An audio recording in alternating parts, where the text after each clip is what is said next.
Hello there, dear listener. Welcome to this calm, cozy space where we delve into fascinating tales from history, perfect for unwinding at the end of a long day or drifting off to sleep. Before we begin our story, I'd love to know where in the world you're tuning in from and what time of day it is for you right now. Feel free to leave a comment and share. And if you enjoy these relaxing forays into the past, consider subscribing for more soothing, historical storytelling. Tonight, we embark on a journey back through the centuries to Imperial China, where we'll explore the complex and often difficult lives of the emperor's concubines. These women, chosen for their beauty and their potential to bear royal heirs, existed in a world that was both gilded and grim. As we peek behind the ornate screens and step into their embroidered slippers, we'll discover that life in the imperial harem was far from a fairy tale. But before we venture into the palace intrigue and personal dramas, let's first set the scene. Imagine the sprawling compounds of the Forbidden City in Beijing, with their vermilion walls, sweeping tiled roofs and grand halls. A place of unimaginable grandeur and wealth, the heart of a dynasty that ruled over millions. Zoom in closer and you'll find secluded courtyards and intimate chambers, where thousands of women spent their lives in service to one man, the Son of Heaven, the Emperor himself. Here, the usual order of Chinese society was upended. Within the high red walls, the Emperor's mother, empress and consorts, wielded power and influence unthinkable for women in the outside world. Yet even the most favored concubine could never forget that her status hung on the whims of men, her father or brothers who gave her to the palace, the emperor who decided her fate with a wave of his hand. She existed in a gilded cage, her life devoted to pleasing and bearing children for one all-powerful man. The story of how the institution of concubinage rose to such importance begins back in the mists of China's history. For dynasties, emperors took multiple consorts as a way to ensure a plentiful supply of male heirs to continue their lines. But concubines weren't just baby-making machines. They were also political pawns, signs of status, and vessels for their families' hopes of advancement. From the mighty Tang to the final Qing dynasty, having a daughter selected as an imperial bedfellow was the highest ambition for many a Chinese family. Of course, the reality of concubine life rarely matched the fantasy. Behind the silks and jewels lay a world of cutthroat competition, precarious power, and dashed dreams. Many of these women, often just girls when they entered the palace, found that their great fortune came at a steep price. A life without freedom, security, or true companionship. As we'll see, an imperial concubine's only real path to influence was to win the emperor's favor and bear his son. But in the treacherous waters of harem politics, today's favorite could swiftly become tomorrow's cast-off. So come, let us pull back the embroidered curtain and tiptoe down the hushed palace corridors. There are secrets to uncover and stories to tell. Stories of vicious rivalries and doomed romance, of devastating loss and fleeting triumphs, of women who schemed and struggled to survive in a world they didn't choose. As we explore what it was really like to be one of the emperor's women, I invite you to sink deeper into relaxation, letting my voice and these tales from long ago carry you closer to tranquil slumber. Our first chapter begins with a young woman from a humble background who finds herself plucked from everything familiar and thrust into a whole new world. Imagine for a moment you are a teenage girl from a small village, accustomed to running in the fields with your siblings and learning embroidery at your mother's knee. But your delicate features and graceful bearing have caught the attention of an imperial scout, always on the lookout for potential new concubines to grace the emperor's halls and bear his offspring. One day, without warning, you are taken from your home and family to begin the long journey to the Forbidden City, You fight back tears as you bid farewell to everything you've ever known, your heart fluttering with both excitement and fear at what awaits you. You are headed for a place that looms large in myth and whispers, the Emperor's Palace, where thousands of women live out their lives in service to the Dragon Throne. As your palanquin carries you through the towering gates and into the palace grounds, you can't help but marvel at the grandeur that surrounds you, sweeping tiled roofs, gilded statues, and ornate pavilions. A whole world pulsing with life and activity. But as you are ushered into the secluded women's quarters, the reality of your new circumstances starts to set in. Here, you are no longer daughter, sister, or friend, but one of thousands of concubines vying for status and survival. You must quickly learn to navigate the intricate web of palace hierarchies and protocols. From how to dress and speak in the presence of superiors to the proper way to serve tea to the Empress Dowager, every action is regulated and scrutinized. The simplest mistake could mean humiliation or harsh punishment from higher-ranked consorts. Far from the warmth and freedoms of your old life, you find yourself in a regimented, almost monastic existence, your days dictated by the endless imperial rituals and duties. You are a bird in a gilded cage, your value tied to your beauty, fertility, and ability to please the emperor. And yet, as you lie in your silk-draped bed at night, listening to the lonely sound of a flute drifting over the palace walls, you can't help but dream of the day when the emperor might call you to his chambers and favor you with his affections. But as we shall see, winning the dragon's heart is a dangerous game, one that could lift you to dizzying heights or cast you into ruin. The life of an imperial concubine was often nasty, brutish, and short, with true power and security always just out of reach. As we continue our tale, we'll meet concubines who schemed and struggled, who rose and fell, all in the hopes of surviving in this glittering but treacherous world. For now, though, let us leave our young heroine to find her way in this strange new land of rules and rituals, to take her place on the lowest rungs of the harem hierarchy. Her story is just beginning, and there are many more to be told.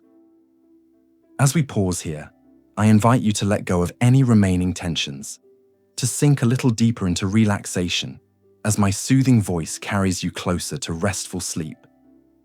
There's no need to hold on to the details or remember every name. Simply let the tale wash over you like a gently flowing river. In our next chapter, we'll explore the vicious harem politics that ensnared so many concubines, where a careless word or a strategically placed gift could make or break a woman's fate. We'll see how even the most innocent young concubine could be drawn into the deadly games of seduction and betrayal that roiled beneath the palace's placid surface. But that is a story for another time. For now, dear listener, I invite you to simply rest, to let my words paint pictures in your mind as you drift closer to sleep's sweet embrace. The tale will be here waiting for you next time, ready to carry you back to that long-ago world of silk and shadows, of whispered secrets and forgotten dreams. Until then, may your slumber be deep and peaceful, and your dreams filled with the gentle currents of history's stream. Good night. The first thing a young girl selected to join the Imperial harem would have noticed was how different the Forbidden City looked, smelled, and sounded from anywhere she'd been before. As she stepped through towering red gates into the vast walled complex, an alien world of soaring tile roofs, grand ceremonial halls, and exquisitely landscaped gardens unfolded before her eyes.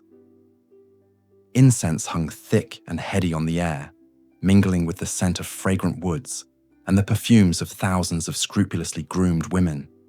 The clamour of the city outside faded, replaced by chirping birds, murmuring eunuchs, and the swish of the long embroidered silk robes favoured by the palace residents. For a girl from a humble background, as many of the emperor's chosen women were, the magnificence and size of the Forbidden City would have been jaw-dropping.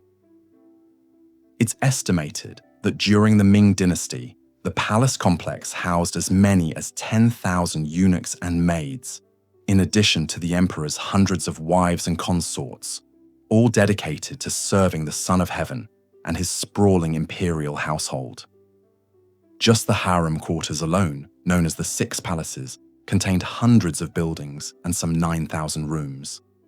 But for a new concubine, wonder at her opulent surroundings would soon give way to apprehension and anxiety.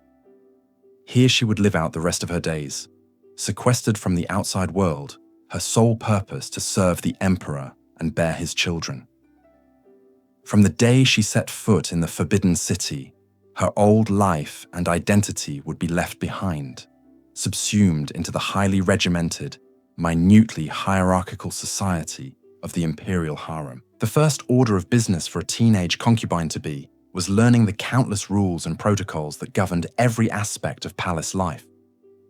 Each rank of consort had its own strictly prescribed conduct, privileges, and living arrangements. A dizzying array of minute regulations dictated everything from how to walk, speak, and bow in the presence of a superior to permissible colors of clothing and styles of jewelry and headpieces. Even for a low-ranking concubine, mastering this meticulous palace etiquette was essential, as a single slip-up could mean a severe beating or even expulsion from the harem.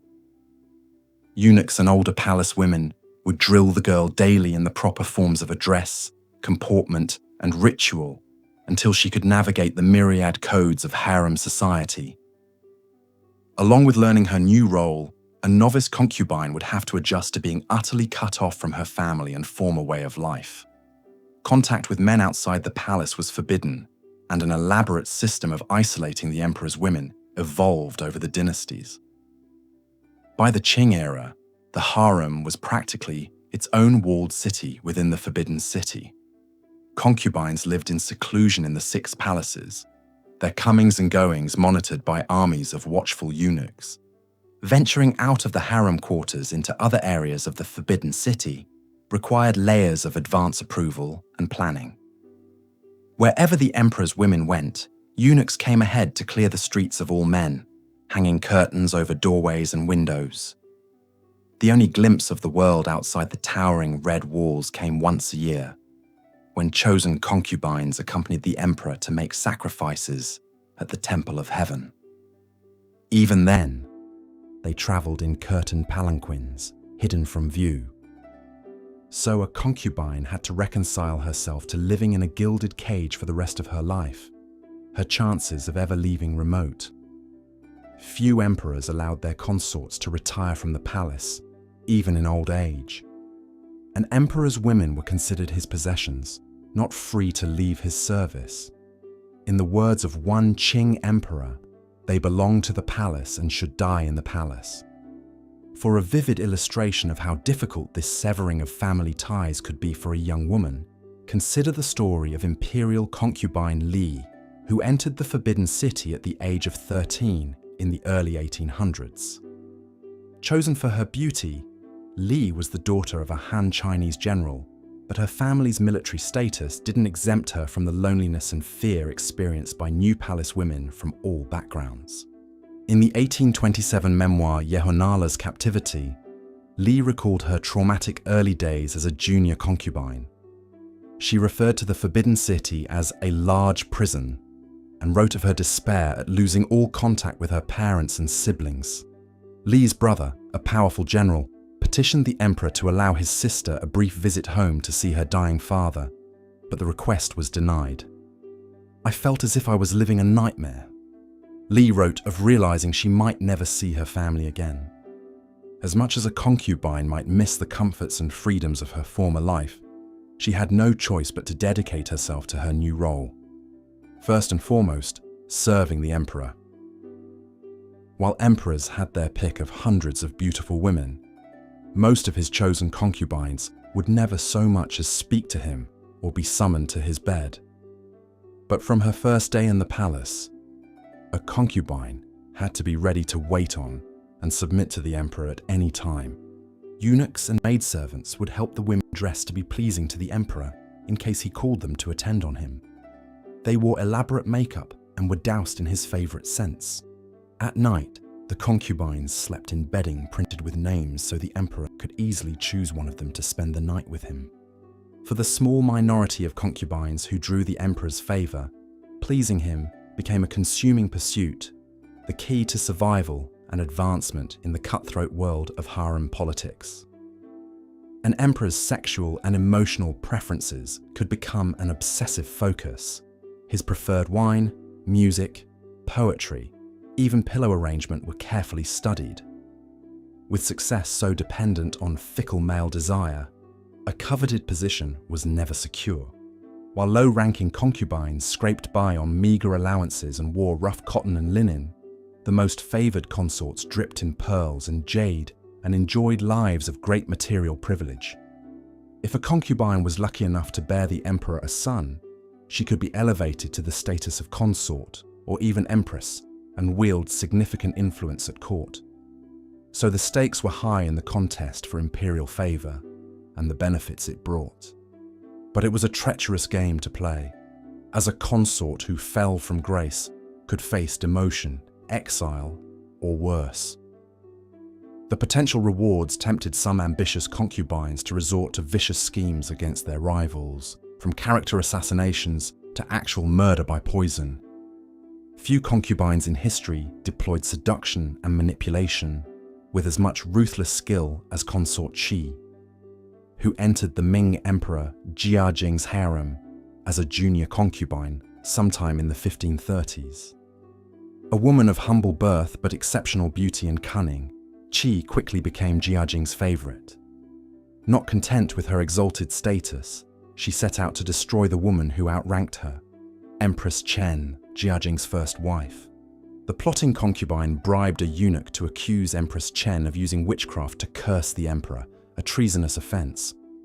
At consort Qi's urging, Jiajing ordered his wife arrested and the use of torture to extract a confession from her. The empress was demoted to a commoner and imprisoned, but even in disgrace she remained a threat to Qi's ambitions. In a shocking power grab, Qi allegedly had the deposed empress strangled to death with a silken cord. With her rival eliminated, Qi persuaded Jiajing to make her the new empress, despite a long-standing taboo against emperors marrying a consort. For the rest of Jiajing's reign, Empress Qi was the real power behind the throne, sparking resentment at court with her self-serving schemes and lavish spending on palaces and jewels. Qi's ruthless triumph was an extreme case, but one that showcased how far a concubine might go in the no-holds-barred struggle for status and survival that was a defining feature of harem life. In the Darwinian world of the Imperial Palace, a woman had to compete for every scrap of influence and security for herself and her children, and no matter how high she climbed, her position was never truly safe. One misstep or a shift in court politics could spell a concubine's downfall, even from the pinnacles of favour. Dozens of empress dowagers, consorts and concubines throughout history met chilling ends at the hands of their emperors, eunuchs, the royal court, or bureaucrats. The cautionary tale of consort Qi, who schemed her way from obscurity to the role of empress, only underscores the precarity of a palace woman's life. In the end, not even she was untouchable. After Emperor Jiajing's death, his successor demoted Qi and had her imprisoned, forcing her to hand over vast sums in gold, silver, and jewelry. Though she wasn't killed, the conniving concubine who had wielded such power spent her final days in lonely disgrace, a disgraced relic of the previous reign. If even an empress could be brought so low, imagine the vulnerability of the thousands of nameless low-born women who passed through the imperial harem over the centuries. With little formal education and no powerful family connections to protect them, they were utterly dependent on the whims of the emperor and palace power players. And when their looks faded or they failed to bear children, they became disposable. So beyond the backstabbing rivalries, crushing boredom and lack of freedom, concubines faced the knowledge that they could be cast aside at any time. even after years of service. With no practical skills or resources, a woman expelled from the palace in disgrace might be reduced to begging or prostitution to survive. Luo Qilan's story illustrates the precarious fates of concubines who found themselves on the wrong side of an emperor's favor. A minor consort to the Ming Tianqi emperor in the early 1600s, Luo bore 2 daughters, failing to give the emperor the son he desired. She soon fell out of Tianqi's good graces as younger, more beautiful concubines caught his eye. In his frustration at not having a male heir, Tianqi demoted Luo to a maid and expelled her from the palace to become a Taoist nun. Leaving behind her young daughters, a humiliated Luo traveled to Mount Mao, her palace finery traded for a nun's humble robes, her hair shorn off as a sign of religious devotion. But even in exile, the concubine turned nun wasn't safe. The Tianqi emperor, gripped by paranoia, came to believe that Luo was plotting against him. In 1625, he had the middle-aged woman dragged back to Beijing and thrown in prison on charges of treason. There she was tortured alongside other members of Tianqi's harem who had lost favor. Luo Qilan ultimately died in prison before the charges against her could be substantiated. It's believed that the psychological trauma of her interrogation and torture, combined with the dank conditions of the imperial prison, permanently broke her health. The tragic end of the emperor's former concubine, persecuted even after leaving palace life behind, underscores how expendable these women were, subject to the cruel turns of imperial caprice. For the few concubines who did manage to stay in their emperor's good graces, the rewards could be substantial. Lavish living quarters, fine clothing and food, and a chance at the ultimate prize, bearing the emperor a son and heir. In the relentlessly male-dominated society of Imperial China, a concubine's status and future hinged on producing children, especially boys who could carry on the royal line. But becoming pregnant with the emperor's child was an unpredictable lottery, and the pressure on young concubines was intense. Even if a woman was frequently summoned to the emperor's bed, conception was far from guaranteed in an era before modern fertility treatments. And for concubines who did get pregnant, the dangers of childbirth in a time of limited medical knowledge loomed. Imperial records are full of terse accounts of childbed calamities in the harem. Difficult labours that lasted for days, killing mother and child. Hemorrhages and infections that claimed lives. Newborns too weak or sickly to survive. Even if a concubine safely delivered a healthy baby, she was still at risk for further pregnancies and births. Doctors of the day had little understanding of postnatal care or women's health needs. These reproductive perils are poignantly embodied in the short life of consort Duan, a low-ranking concubine chosen for the harem of the Ming Yongle emperor in the early 1400s. A girl of humble origins from rural Zhejiang province, Duan was barely 15 when she entered the Forbidden City. It's unknown whether she was literate or educated, as many minor consorts weren't. But Duan had a quality highly prized in imperial consorts: fecundity. Within a year of her arrival in the palace, the young concubine found herself pregnant with Yongle's child. It was a chance for her to rise in the harem hierarchy, but Duan's body couldn't withstand the rigors of childbearing. 6 months into her term, she went into premature labor and delivered a tiny infant girl who died within hours.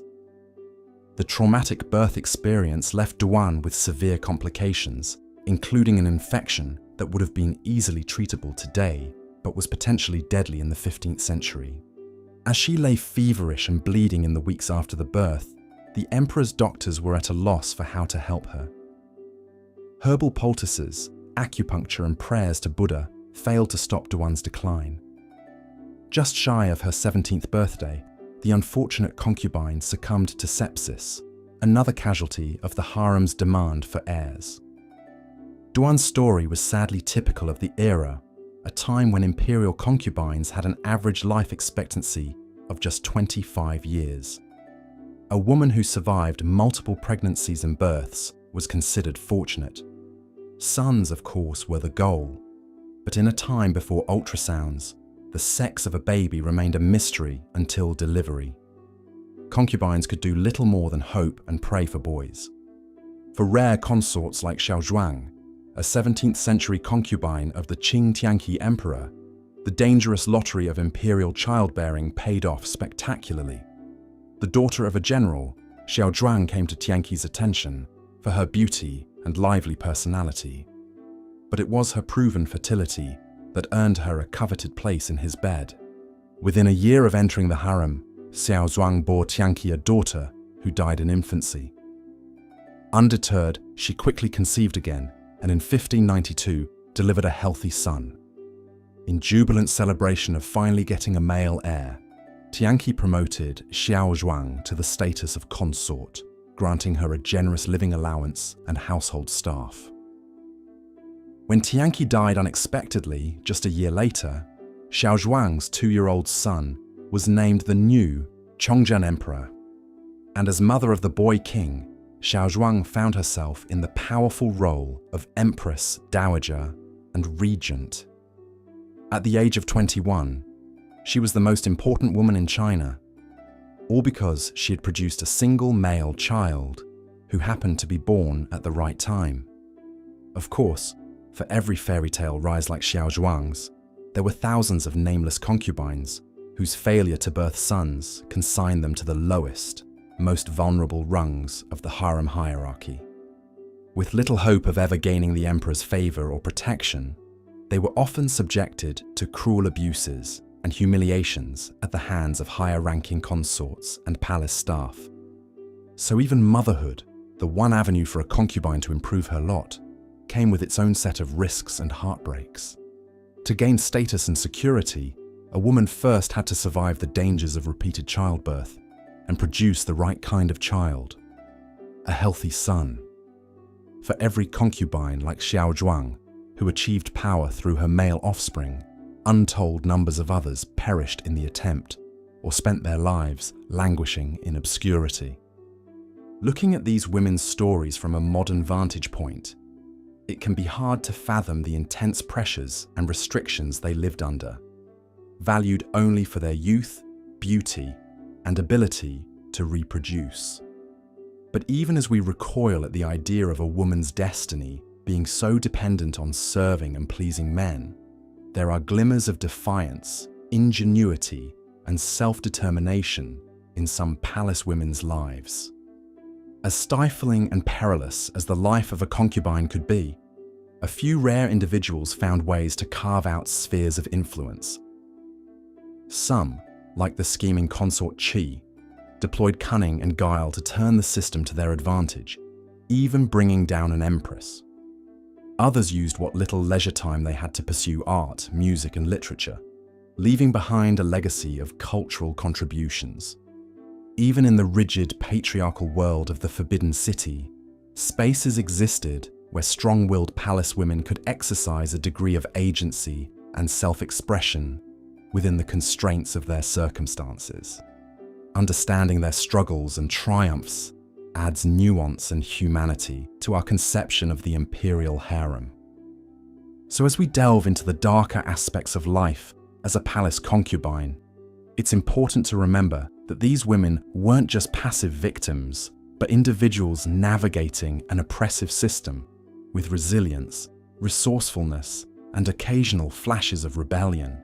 Those who, the poignant later years of Imperial concubine Li serve as a sobering reminder of the precariousness of an imperial consort's position. Born into a scholarly family and known for her quick wit and literary talent, the young Li caught the emperor's eye and was brought into the palace as a junior concubine. She quickly rose through the ranks as her sharp intellect and fresh perspective captivated the emperor. Palace observers began to speculate that she might even displace the empress herself.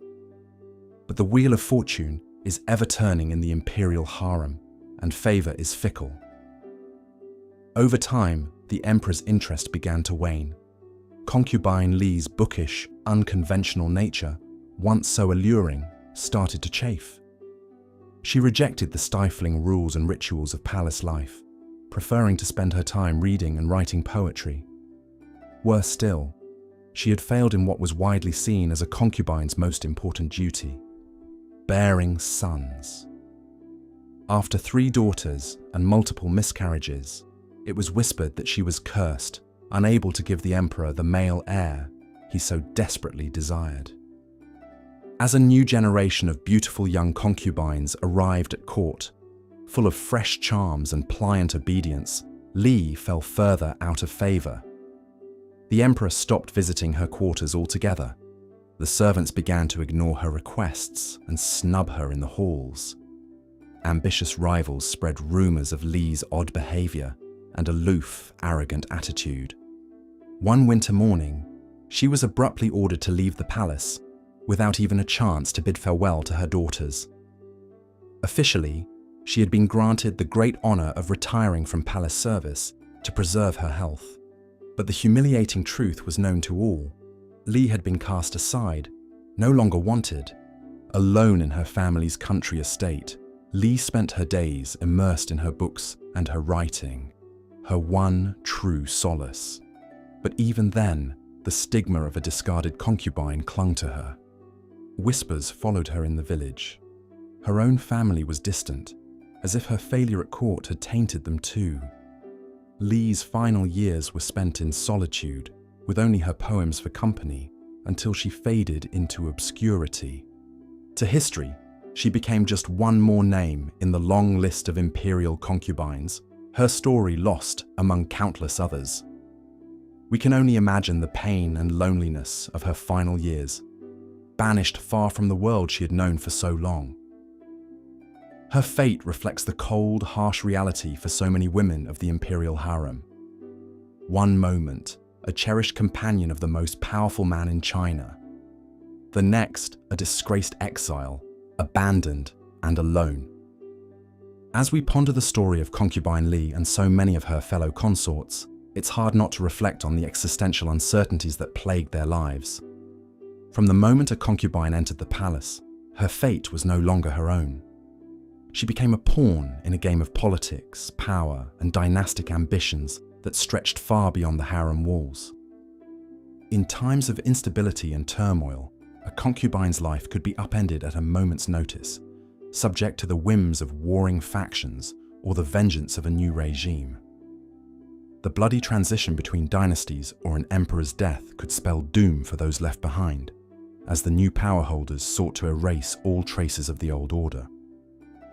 One of the most dramatic examples of this precarity came during the tumultuous final years of the Ming dynasty in the 17th century.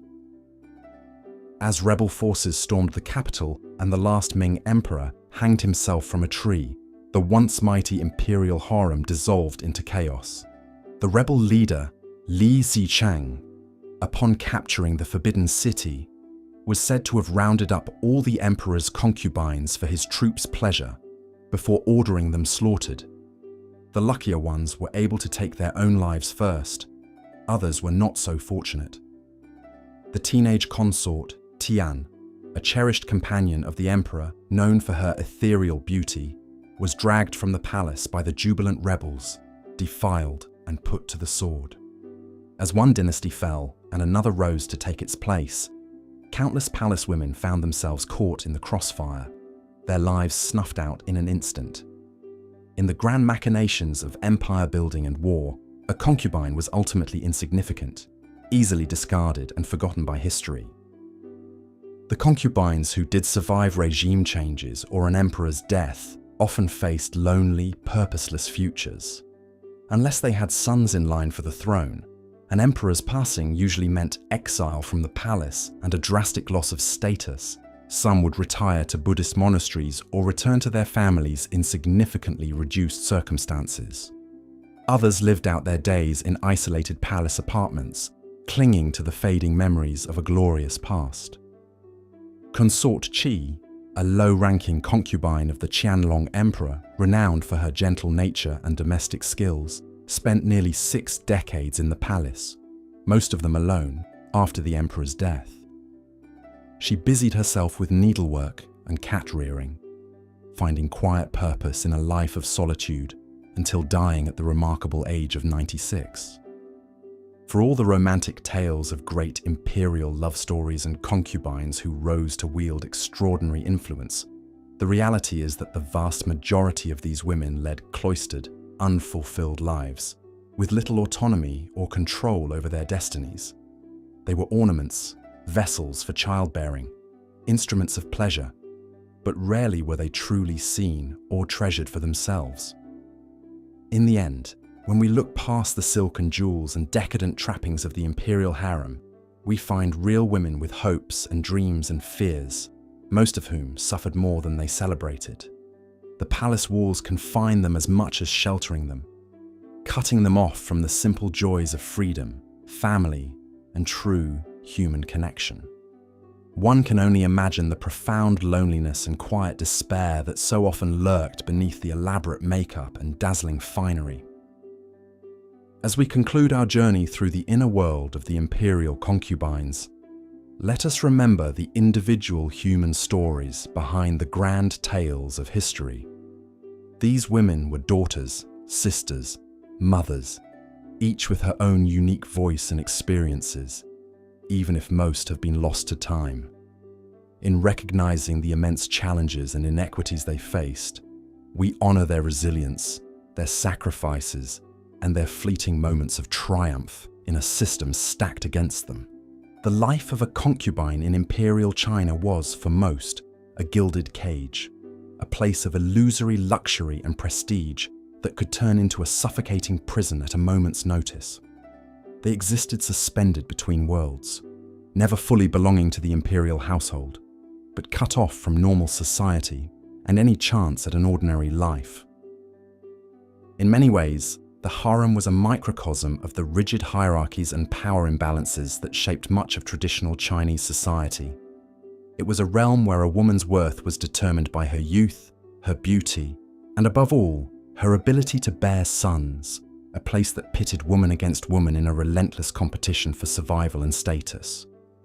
For all the romantic fantasies and exotic mystique that have long surrounded the institution of the imperial harem, the reality was often one of exploitation, frustration, and despair.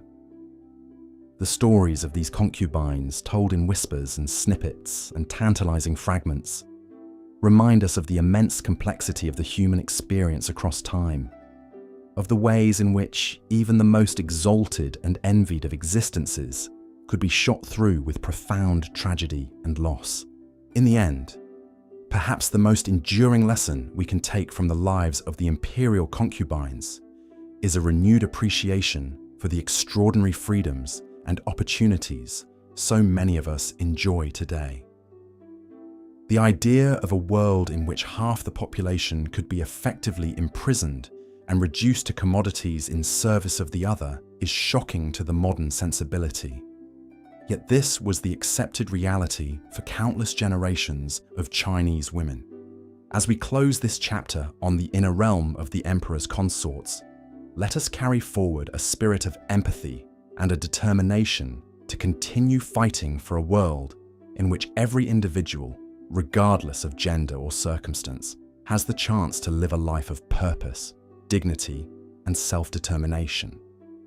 The poignant shadows of the women who dwelled deep within the Forbidden City remind us of how far we've come and how far we still have to go.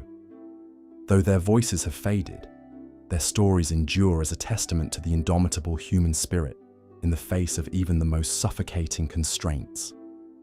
In honoring their memory, we keep alive the dream of a world in which the yearning hearts of the forsaken concubines might finally find solace, and every woman might have the chance to shape her own destiny under the boundless open sky. The difficult road to motherhood.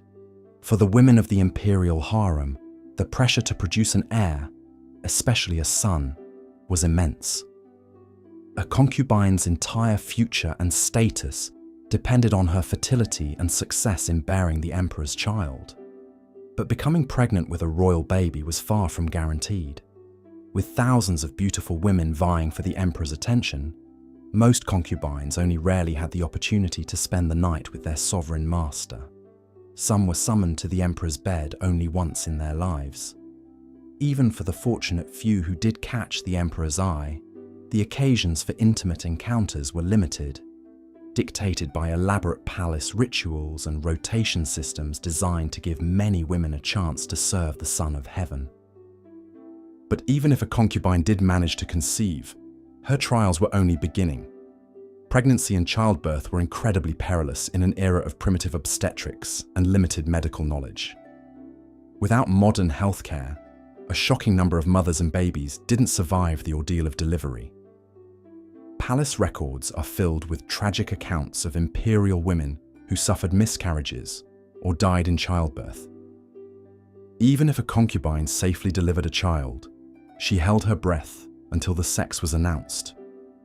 Because bearing a daughter instead of a longed-for son could be a grave disappointment that diminished rather than elevated her standing.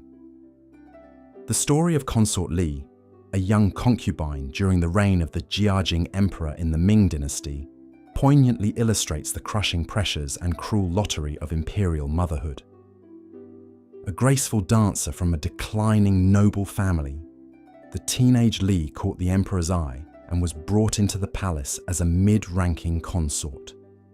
To her surprise and delight, the emperor began frequently seeking out her company, captivated by her beauty and charm. Within a year, she was pregnant with the emperor's child.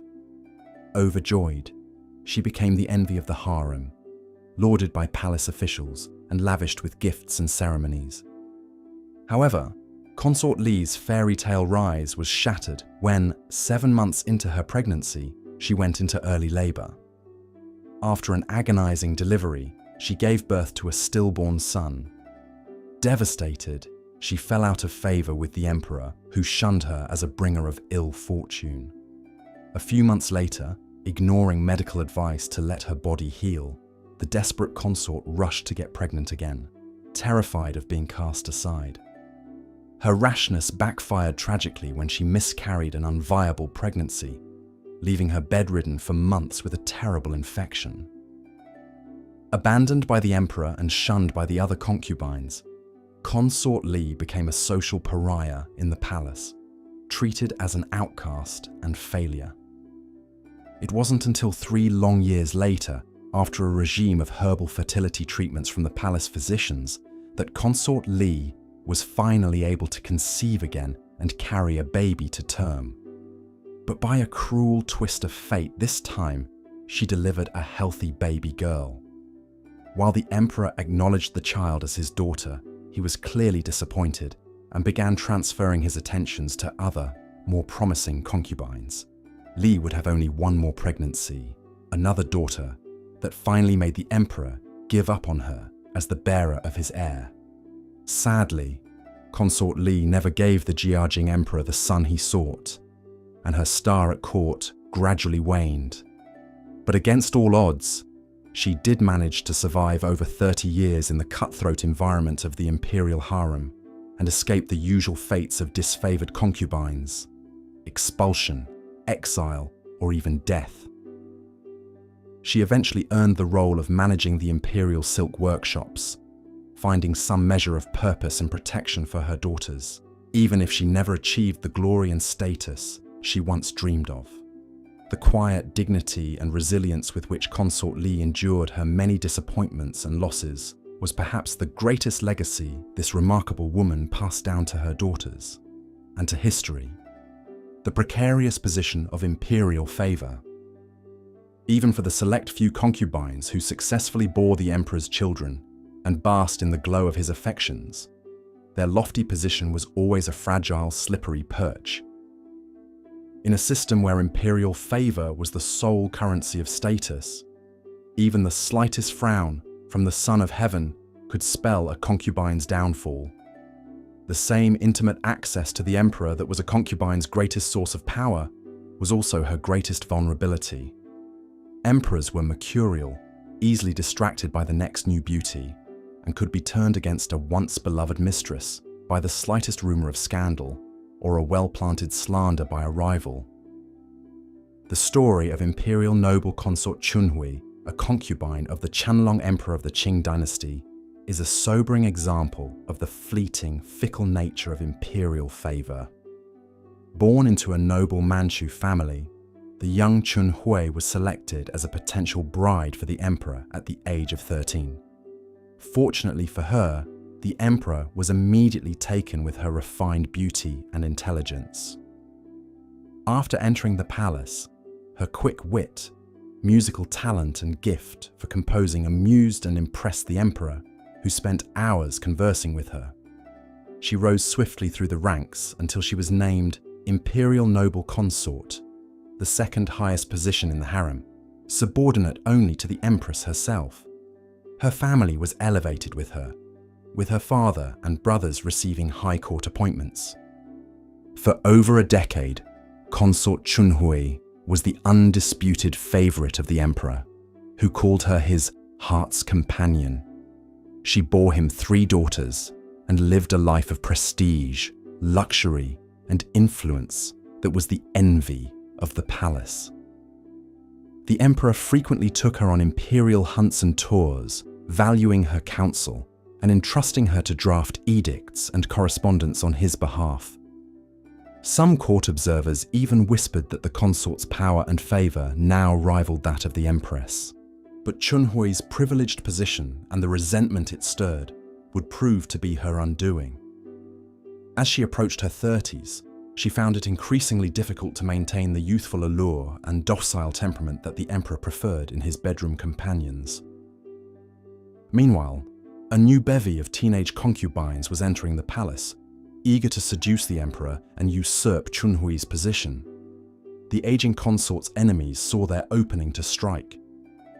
Rumors began swirling that Chun Hui had grown temperamental and shrewish, displeasing the emperor with her nagging and presumption. Whispers of her family's abuse of imperial favor to enrich themselves and subvert the Manchu aristocracy spread like poison. The final nail in Consort Chun Hui's coffin came when she was accused by a palace maid of practicing black magic to curse the empress and the emperor's young new favorite, Consort Ling. Enraged by the allegations and increasingly distant from Chun Hui, the Qianlong emperor ordered his once beloved consort arrested and interrogated under torture. While she refused to confess to the charges, the damage had already been done. Stripped of her position and titles, the disgraced Chun Hui was expelled from court and imprisoned in a remote frontier fortress on the frigid edge of the empire. Tragically, she died a few years later in lonely exile, a bleak end to a glittering life. Her family was also implicated and purged, erasing the legacy she had worked so hard to build. The sad fate of Consort Chun Hui stands as a warning about the fleeting, backstabbing intrigues of imperial politics, where even the most favored concubine could be cast out in the cold at the smallest shift in the winds of power. Powerless pawns in the game of dynasties. The harem was never a tranquil sanctuary, separated from the tumultuous realpolitik of imperial China. Rather, it was a key battleground where palace power struggles, dynastic conflicts, and even international diplomacy played out on the most intimate stage. Concubines could, at any moment, find themselves transformed into political chess pieces, married off to seal an alliance, taken hostage by an invading army, or even massacred in a purge, if their ties to the losing faction of a succession struggle made them a liability. And the most dangerous, tenuous position of all was that of the concubines in service to the conquered dynasty when a new line of rulers seized the dragon throne. The turbulent transition from the Ming to the Qing dynasty in the 17th century and the tragic fate of the southern Ming imperial concubines left behind in the Forbidden City starkly illustrates the perils of being a powerless pawn trapped amidst the tides of history. When the Ming capital of Beijing fell to the invading Manchu armies, the last Ming emperor hanged himself on Coal Hill, overlooking the palace, ending his dynasty's 276-year reign. Amidst the chaos and bloodshed of the Manchu takeover, most of the Ming imperial family either fled or were captured and executed. But in the harem apartments of the Forbidden City, the several hundred concubines of the vanquished Ming emperor found themselves abandoned and sealed in with no means of escape. At first, the Manchu general in charge of securing the palace assured the terrified women that they would not be harmed. Many of the higher-ranking consorts and the Ming Empress Dowager initially refused to even unlock the doors to their apartments, let alone come out and surrender to the foreign invaders. But after a tense standoff, the Manchus began to forcibly break into the harem quarters. What happened over the following days would live on in infamy in the palace records and popular legends as one of the darkest chapters in the history of the Forbidden City. The conquering Manchu forces, fueled by adrenaline and flush with victory, saw the former Ming Imperial concubines as the spoils of war. The youngest and most attractive women were taken as war prizes. Some hauled away to be gifted to the Khan as tribute. Others handed out to the Manchu officers as rewards for their service. Those that resisted risked mutilation or even death. The older and less desirable consorts were simply left to fend for themselves or driven out to starve in the streets as beggars. A fortunate few found protection by quickly marrying into the invading army. But for many, suicide by hanging or drowning was seen as the only escape from dishonor and an uncertain future at the mercy of their conquerors. The new Qing emperor tried to restore a semblance of dignity to the palace by incorporating some of the remaining Ming consorts into his own harem in subordinate roles and ranks, where they could keep an eye on them. But even those spared the worst fates would never truly be trusted. For the rest of their lives, the surviving Ming concubines lived under a cloud of suspicion and resentment, always at risk of being implicated in the constant Ming loyalist rebellions and plots against Qing rule. The anguish, abuse, and fear they endured would haunt the harem for generations, a bloody reminder of the steep price of dynastic change paid by even the most cloistered women of the palace. Lonely, unfulfilled lives. For all the scheming and jockeying for status that defined harem life, the reality was that the vast majority of imperial concubines spent their lives waiting for a brief moment of affection or recognition that would never come. The mathematically impossible odds that a concubine, even a high-ranking one, would capture the emperor's sustained attention meant that most passed their days in an excruciatingly limited world, cut off from the normal joys and sorrows of life. With so many women and so few opportunities to leave a mark, thousands of talented, vivacious, and remarkable concubines lived and died in total obscurity within the red walls, leaving no trace of their names or stories in the records of history. This quiet tragedy is perhaps best exemplified by the life of concubine Qi, a minor consort during the reign of the Tongzhi emperor in the late Qing dynasty. The daughter of a famed scholar, she was a precociously intelligent and accomplished poet who was selected for the harem at age 15 for her literary talent. Her erudition and ethereal beauty reportedly enchanted the teenage emperor when she was presented to him, inspiring him to write several poems celebrating her as his exquisite orchid and jade treasure. Qi and her family rejoiced at this promising start, certain that she was destined for great things. But the young emperor proved to be more infatuated with the idea of Qi as his muse than with the flesh and blood woman. After a few months of chaste romance conducted mainly through the exchange of florid poems, his attentions shifted to the more accommodating beauties who shared his bed. Qi was given a comfortable but lowly rank, her quarters furbished tastefully but without extravagance, with little realistic hope of ever seeing the emperor in person again. She found herself marooned in a strange limbo, cut off from her family, but denied any official status or duties in the rigid imperial household. At first, Qi passed the time by penning wistful poems about her cloistered longing and the changing of the seasons in the imperial gardens that were her entire world. She made a few friends among the other minor consorts who shared her love of literature and comforted herself with the dream that she might still one day be summoned to perform for the emperor and win his favor. But as the years crept by and the emperor remained distant, concubine Qi's hopes gradually dimmed. She came to realize that her lonely life in the palace was not a temporary way station, but a permanent destination. As Qi grew older, she sought solace in the small pleasures and duties available to a woman of her rank, caring for her songbirds, practicing her calligraphy, and mentoring the occasional young consort who arrived at court as naive and optimistic as she had once been. She watched from the sidelines as the emperor took a succession of higher-ranked wives who gave him a daughter but no son before his untimely death from smallpox at the age of 18.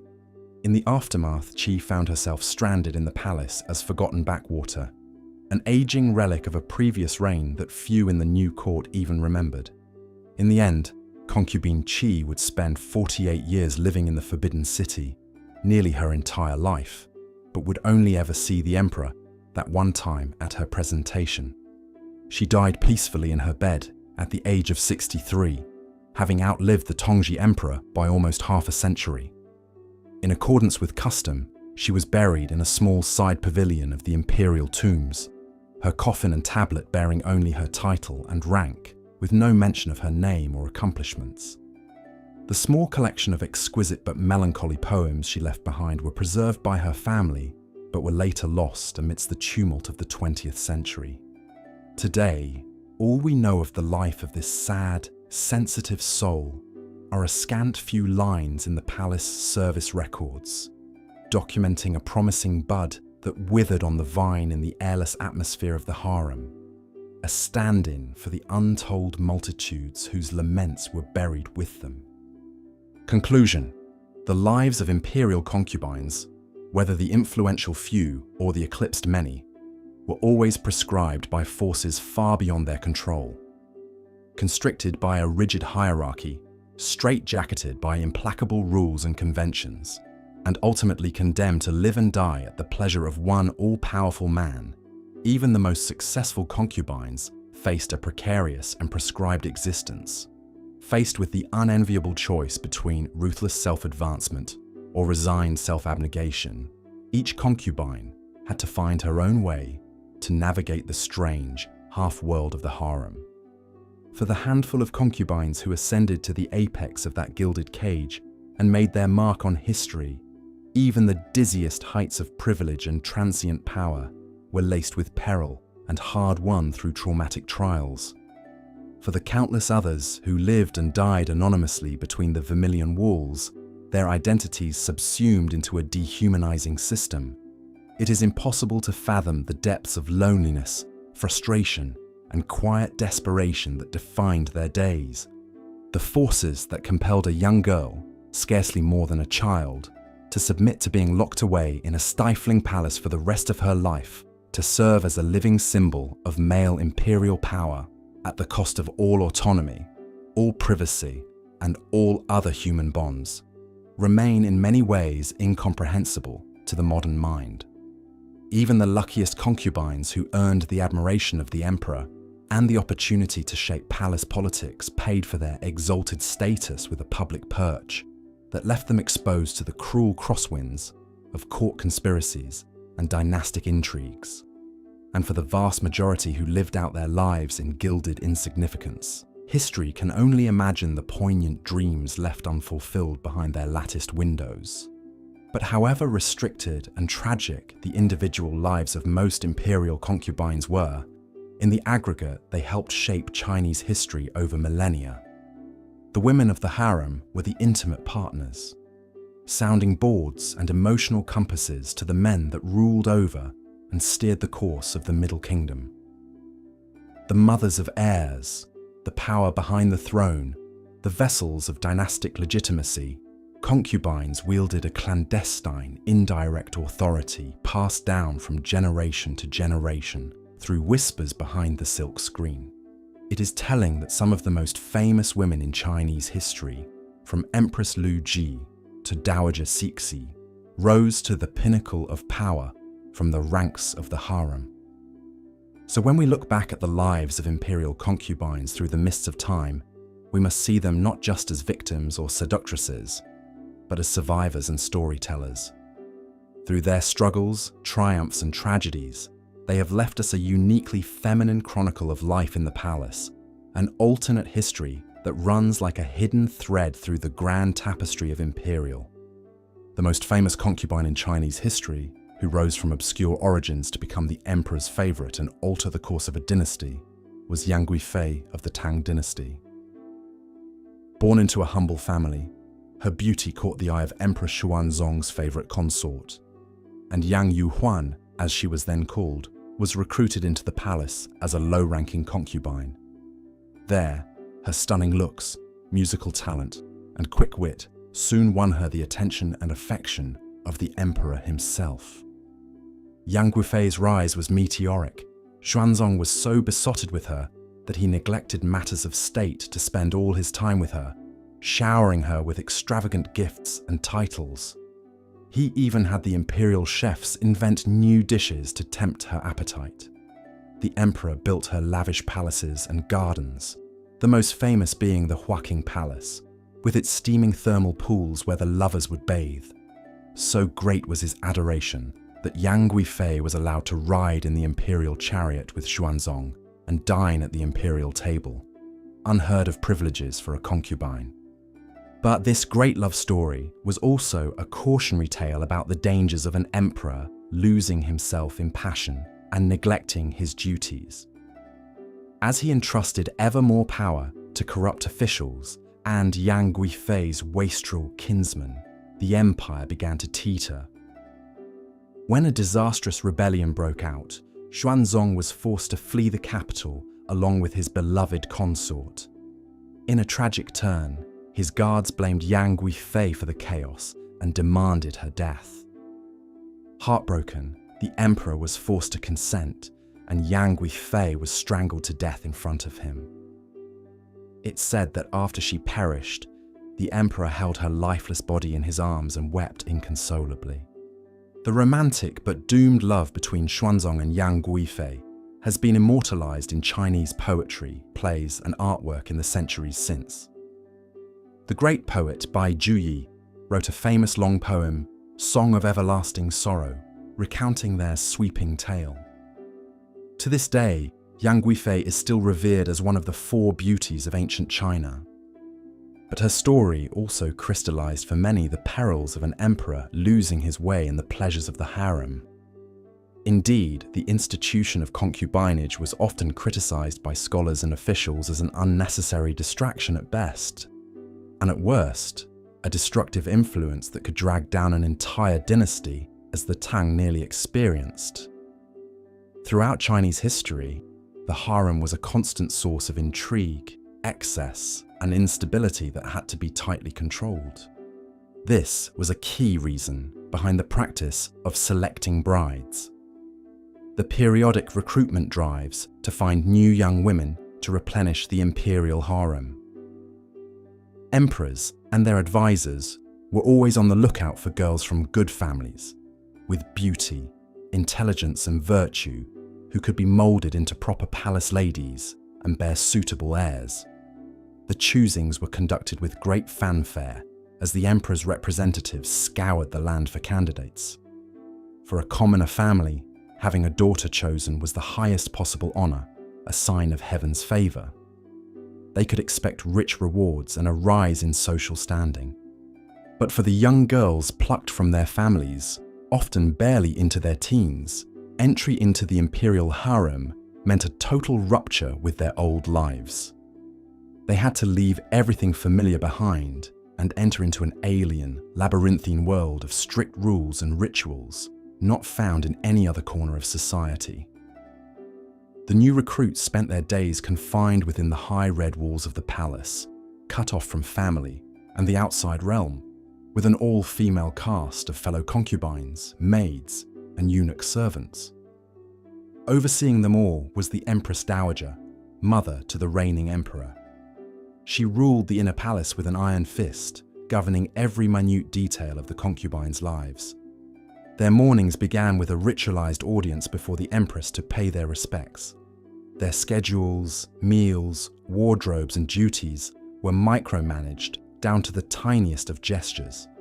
A new concubine had to learn all the elaborate courtesies of the palace, the correct way to walk, bow, kneel, greet a superior, serve tea. Infractions of etiquette could be harshly punished. So suffocating was the palace atmosphere that many young women fell ill with homesickness and melancholy. There is even a term in Chinese, xi xiang bing, sickness from longing for one's home, that was often used to diagnose newly arrived imperial brides and concubines. One can only imagine the devastating loneliness and alienation these teenagers must have felt, exiled for life in a glittering cage among strangers obsessed with rank and ritual. And yet, some imperial concubines found ways to carve out an existence for themselves within the confines of the palace. They cultivated skills in music, dance, painting, embroidery, and poetry, refined arts that could be used to attract the emperor's interest, but also stave off boredom and solidify their identities. With dedication, a few rose to the highest ranks, wielding considerable influence. Some, like the Song dynasty's Empress Liu, even commanded armies and served as regents for child emperors. These formidable women defied the stereotype of the concubine as a passive vessel valued only for beauty and fertility. They made the best of an oppressive system, playing the game of palace politics with intelligence, resilience, and an instinct for survival. One such woman was Xiao Zhuang, a 17th century concubine of the Qing dynasty emperors Hong Taiji and Shunji. A descendant of the royal family of the Mongol Bojigit clan, she was no shrinking violet. Highly educated, shrewd, and strong-willed, Xiao Zhuang navigated the treacherous currents of the harem intrigue to become one of the most powerful dowager empresses in Chinese history. When her young son Shunji ascended the throne, Xiao Zhuang was the power behind it, advising him on all matters of state.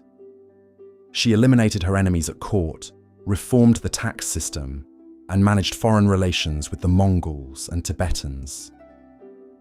Later, as Grand Dowager Empress, she dominated the court through the reign of her grandson Kangxi, one of the greatest emperors of the Qing.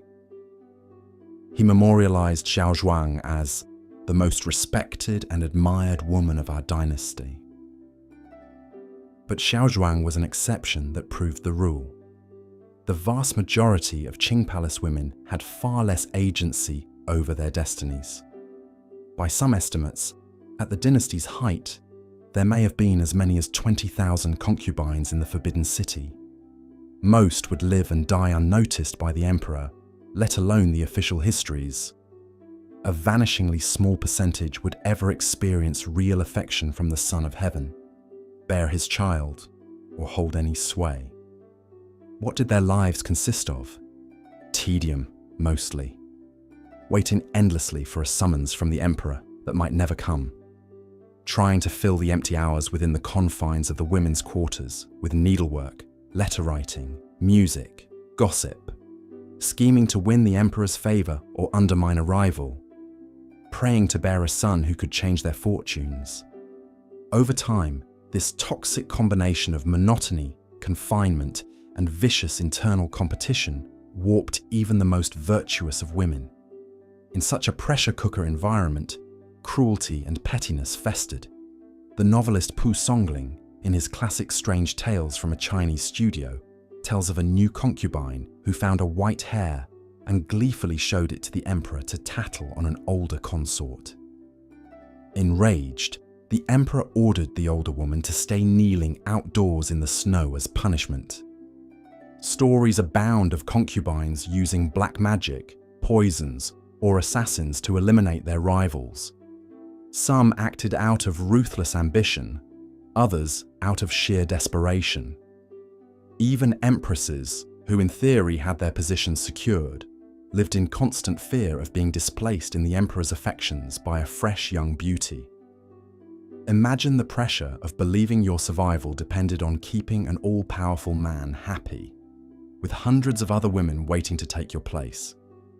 It's little wonder the imperial harem became a hothouse of neuroses.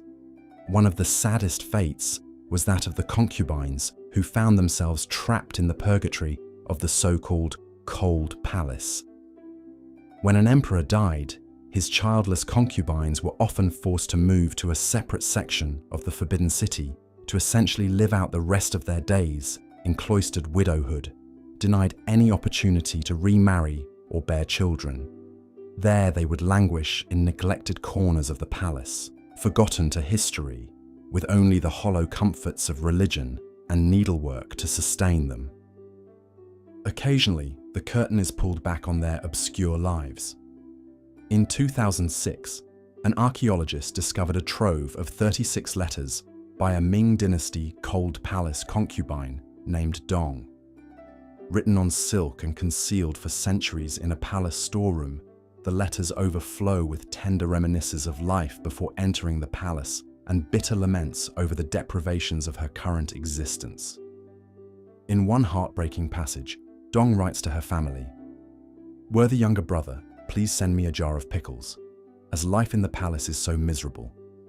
There are many things I'd like to say, but there's no point in saying them aloud." The yearnings and regrets expressed by consort Dong still resonate across the centuries. For so many concubines, imperial service meant an irrevocable loss of family, of autonomy, of identity itself. The great mass of them would never attain the glory of Yang Guifei or the influence of Xiaozhuang. They were powerless pawns in the games of emperors and dynasties, sacrificed on the altar of a merciless system. One can't help but feel sorrow for their stunted, unlived lives. And yet, as we drift off to sleep, their restless ghosts seem to whisper to us still. In the faded grandeur of a crumbling palace, an old woman in silk robes dreams of the distant village of her childhood. A girl with bound feet and a furtive smile awaits her tryst with a handsome soldier in a moonlit garden. An empress's laughter echoes down a gilded corridor.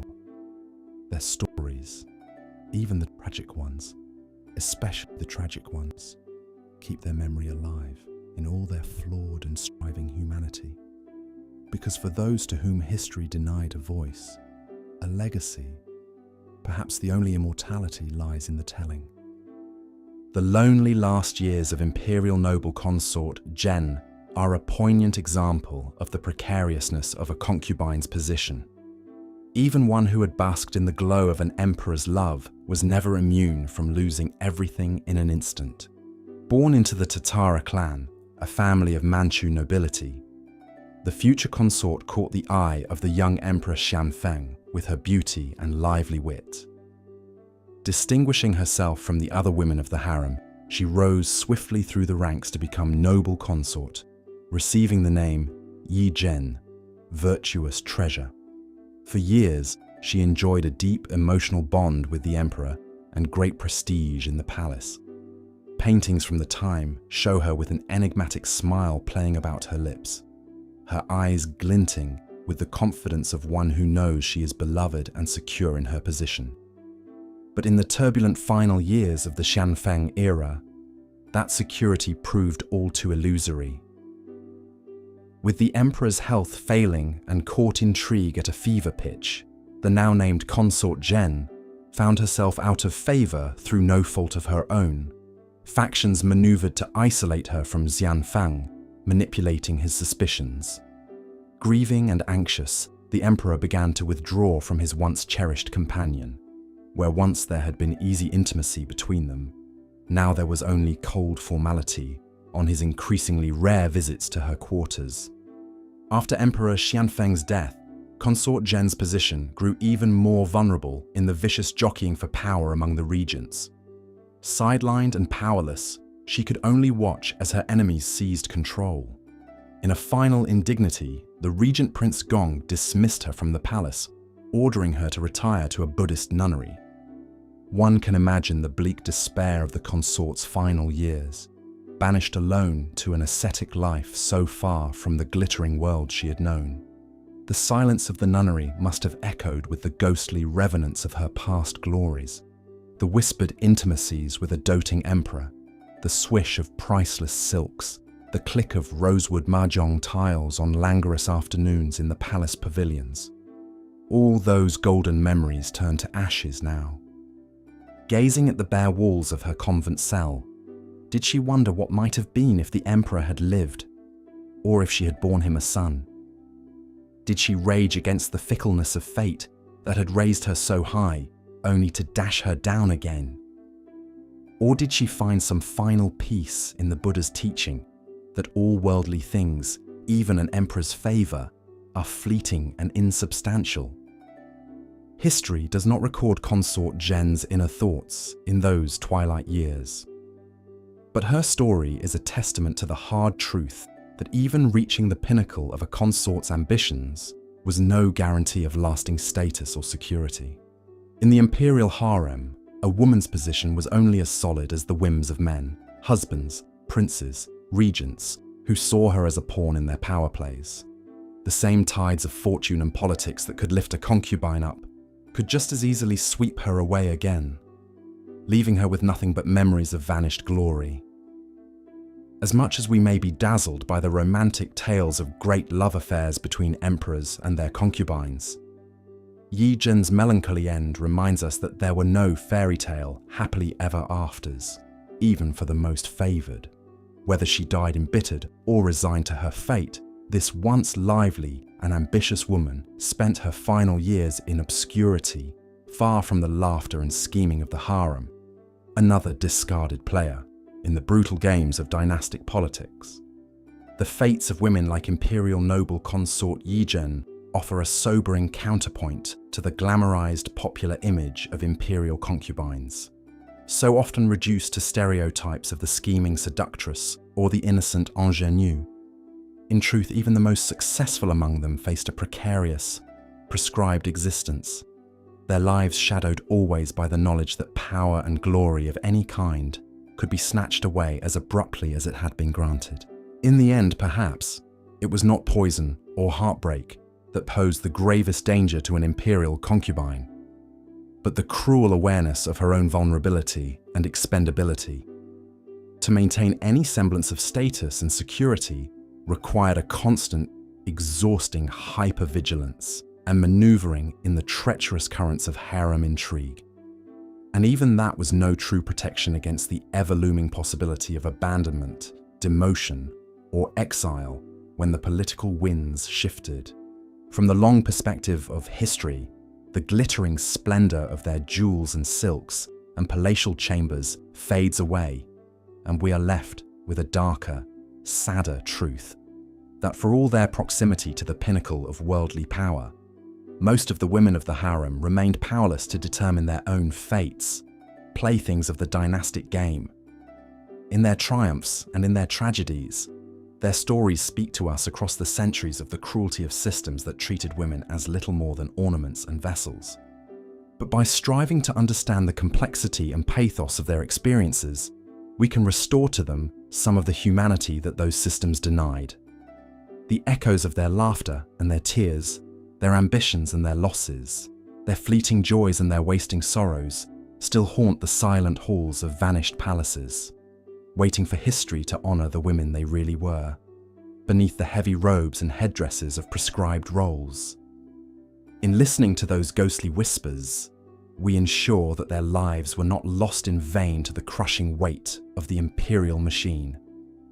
So let us remember, imperial noble consort Yi Zhen and the countless forgotten sisters who shared her fate, the bright-eyed girls who entered the forbidden city full of trepidation and hope, the women who schemed and struggled and too often suffered there, the old survivors bent beneath the sorrows of a long and lonely life behind the high red walls. In reclaiming their stories from the shadows, we give their silent struggles meaning at last. And in mourning the tragedy of their oppression, we vow to build a world where women's lives and voices will never again be so confined and silenced. As we have journeyed through the sprawling yet stifling world of the imperial harem, I hope I have illuminated for you the real lives and fates of the women who inhabited it, not the romanticized, eroticized fantasies of popular imagination, but the far harsher truths of their day-to-day existence, hemmed in by towering walls and suffocating protocols, pitted against each other in endless rivalry for the fickle favor of men, valued solely for their beauty and fertility. These were women trapped in a gilded cage for all the luxury and prestige that gilding promised. Constrained and commodified, concubines lived always at the mercy of systems and individuals that saw them as nothing more than ornaments and instruments of dynastic agendas. Regarded more as possessions than as people, their glittering chambers were in truth little more than prisons, their celebrated romances with emperors ultimately tenuous and conditional. To be an imperial consort, even one who ascended to the peak of that perilous hierarchy, was to know always that your status and security depended entirely on the whims and fortunes of men locked in their own webs of ruthless power struggle. It was to be a pawn on a treacherous chessboard, a piece to be deployed and discarded in the endless games of ambition that roiled beneath the placid surface of palace life. The brave, resilient, striving women who navigated those turbulent waters deserve to be remembered in their full humanity, not merely as the passive objects of men's desires or the convenient villains of history. They laughed, schemed, wept, dreamed, despaired, and through it all endured the unendurable with a fortitude that should stir us still, even as we mourn the cruelties and constrictions that so circumscribed their lives. In the end, the true tragedy of an imperial consort was not the possibility of being cast aside by a fickle emperor or falling victim to a ruthless rival. It was the inescapable awareness that, no matter how high she might rise, or how deep her bond with the Son of Heaven, she remained always a prisoner of the system that had ensnared her, an ornament and instrument in the hands of men whose own power was absolute and unquestionable. The consorts and concubines of the Forbidden City existed in a gilded cage, and no amount of sumptuous trappings could entirely conceal the cold reality of the bars. However much we may thrill to tales of palace romance and intrigue, we must remember always the brutal truths that underlay them, the institutional powerlessness and prescription that even the most exalted could never fully escape. In the lonely last days of a banished consort, or the choking despair of a discarded favorite, we hear the whispered testimony of the price these women paid for their proximity to power, and the lingering sorrow of lives unlived beyond the high, confining walls of the inner palace. As we bid them farewell and draw the curtain on the harem's hushed, cloistered world, let us honor their memory by hearing at last the voices those walls were meant to muffle. Let us celebrate their triumphs and mourn their tragedies, and in doing so, affirm the worth of the vibrant individual lives the imperial system sought to crush and control. The echoes of those lives still haunt the silent halls and windswept pavilions where these women schemed and struggled and endured. In the desolation of an empty throne room or a ruined consort's chamber, their ghosts seem to whisper still of the truth that history so often obscures, that within the rigid machine of dynastic power, there beat the yearning hearts of real women, with all the soaring passions and shattering frailties of their sex. If, in our imagination, we can people again those vanished palaces with their laughter and their tears, their fleeting joys and wasting sorrows, then the long centuries of their oppression will not have been in vain.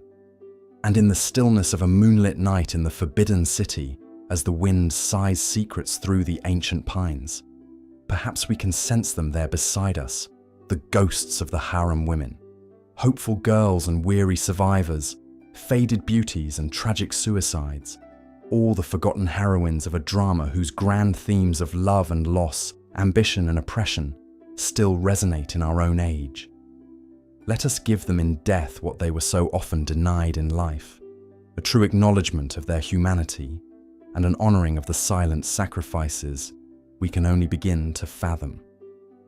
In that act of remembrance and compassion, their long captivity ends at last.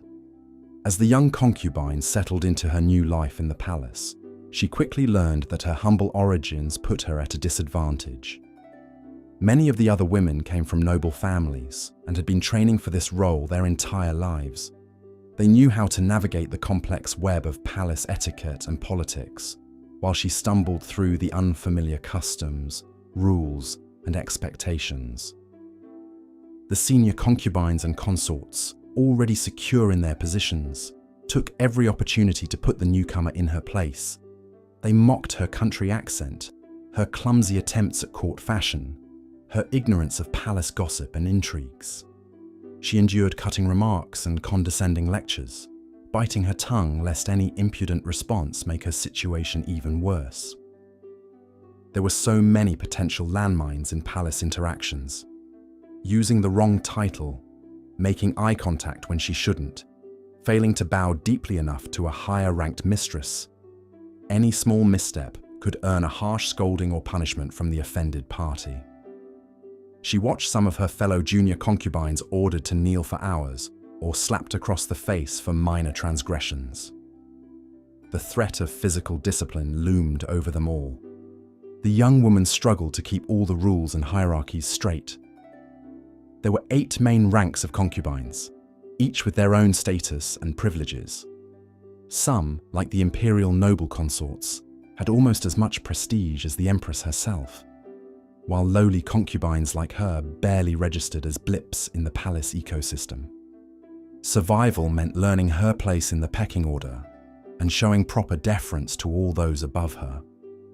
That included not just the emperor's women, but a labyrinth of palace officials, dowager queens, and even senior maids and eunuchs who could easily make a concubine's life miserable if given any offense.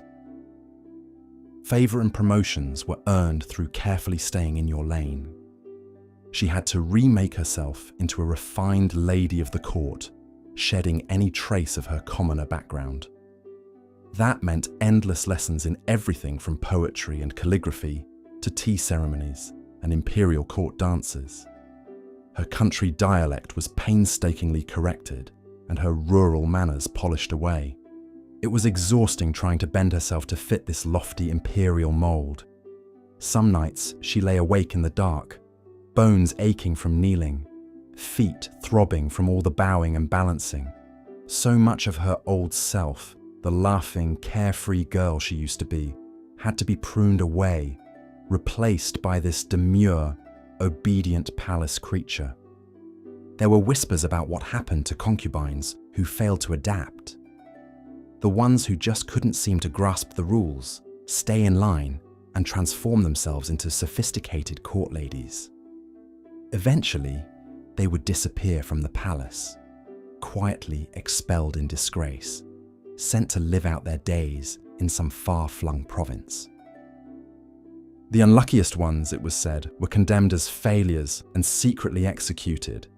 All it took was some repeated offense or impertinence to justify getting rid of a troublesome low-ranking concubine.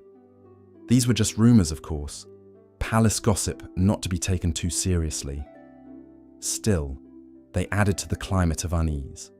Bit by bit, the bewildered country girl learned to bury her true self, to speak, act, and even think like a member of this rarefied world.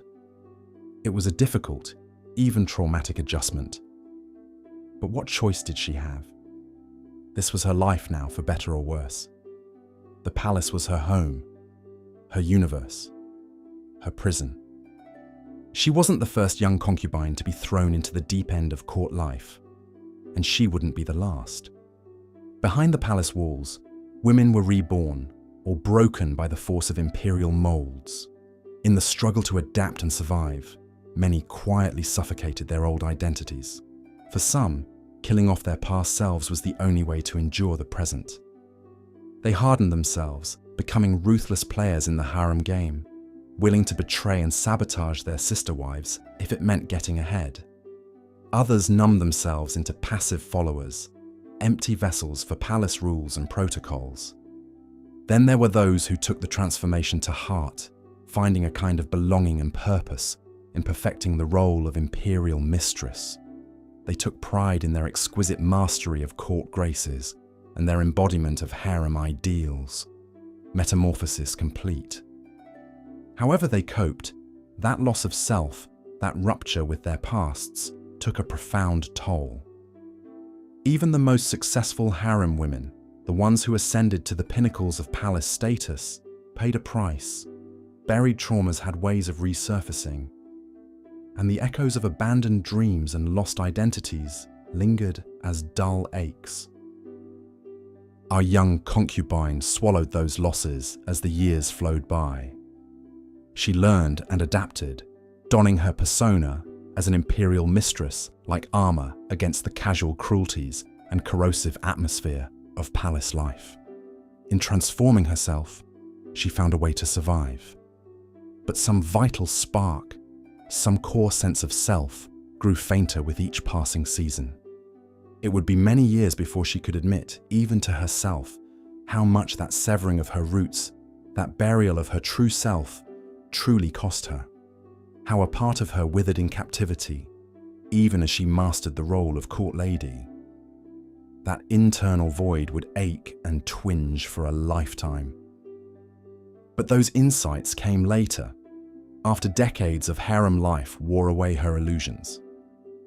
In those early days, all her energy went into the wrenching metamorphosis from country girl to palace concubine, into learning the Byzantine ways of her gilded cage and appeasing her imperial keepers.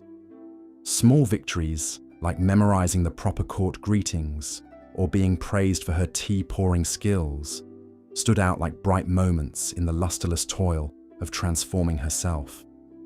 They were fragile affirmations that maybe, with enough effort and sacrifice, she could craft an acceptable place for herself in this forbidding world. The scheming and betrayals that swirled through the palace harem could reach truly operatic proportions. Take the tale of Consort Qi, who ruthlessly plotted the downfall of her chief rival, Consort Feng.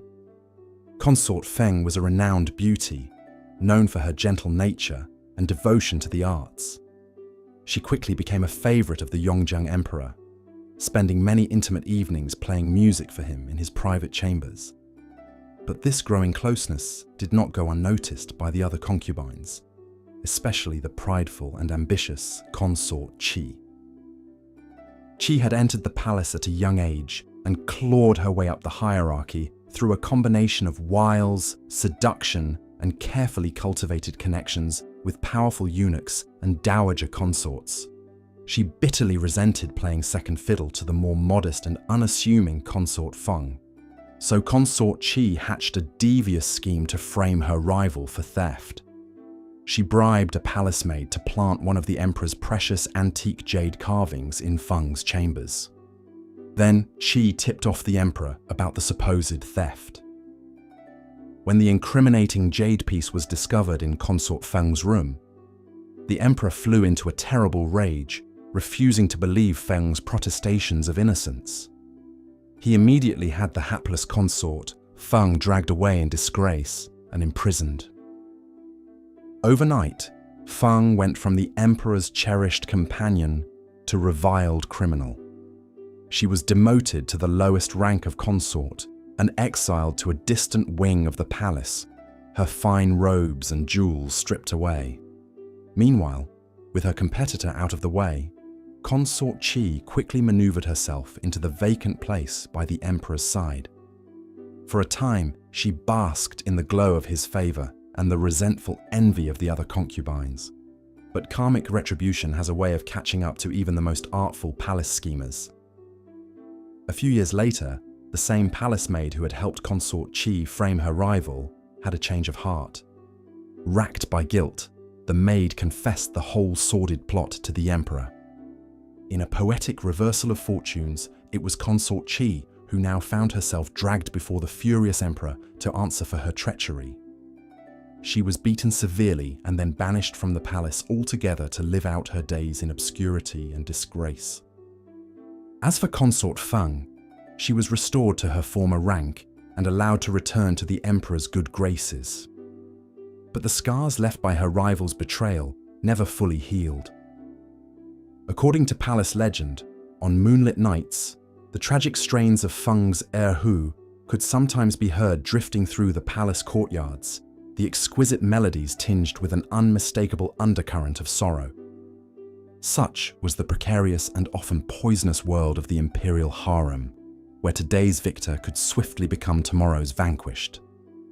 For even the most favored concubines, power and glory could be fleeting, while resentments festered behind every painted smile. Of course, the greatest ambition a concubine could harbor was to bear the emperor a son. In a world where wives and consorts were ultimately valued for their fertility above all, producing an heir was the one guaranteed path to securing an unassailable position. But the road to motherhood was far from easy for the women of the imperial harem. Becoming pregnant with the emperor's child was an unpredictable affair, subject to the whims of nature and the emperor's fickle attentions. A concubine could enjoy a run of nights in the emperor's bed only to be abruptly displaced when a new beauty caught his eye. For those concubines who did successfully conceive, their trials were only beginning. Childbirth in imperial China was a perilous undertaking, with limited understanding of hygiene and medicine. Too often, a much-awaited infant arrived stillborn, or else a laboring mother succumbed to hemorrhage or childbed fever. Even concubines who safely delivered a robust baby lived in fear that their child might fall sick and die in infancy, as so many did in those times. Until her son grew old enough to thrive and take his rightful place as heir, a royal mother could never rest completely secure. Among the thousands of hopeful young women who entered the palace gates as concubines, vanishingly few ever attained the apogee of bearing the emperor a son who lived to adulthood and one day took the throne himself. For those rare victors, the rewards of power and prestige were beyond imagination. But for the vast majority, the promise of motherhood proved achingly elusive. The melancholy case of Consort Rong is a poignant illustration of the sorrows that could befall even the most promising of imperial mothers.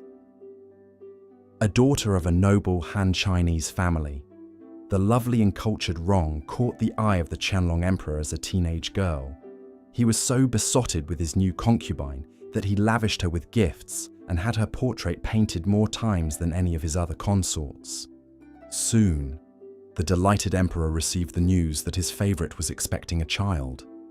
The entire court waited with great anticipation to see if the radiant young concubine would present the Qianlong Emperor with the ultimate prize, a male heir.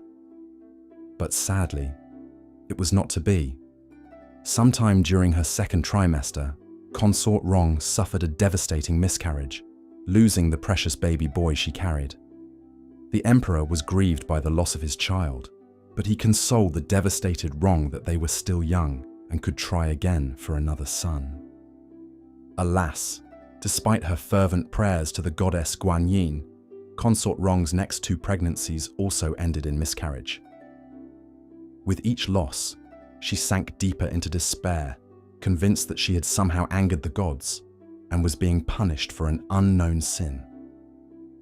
By the time she conceived a fourth time, the emperor's ardor had cooled considerably and he had turned his attentions to a new bevy of younger, more vivacious concubines.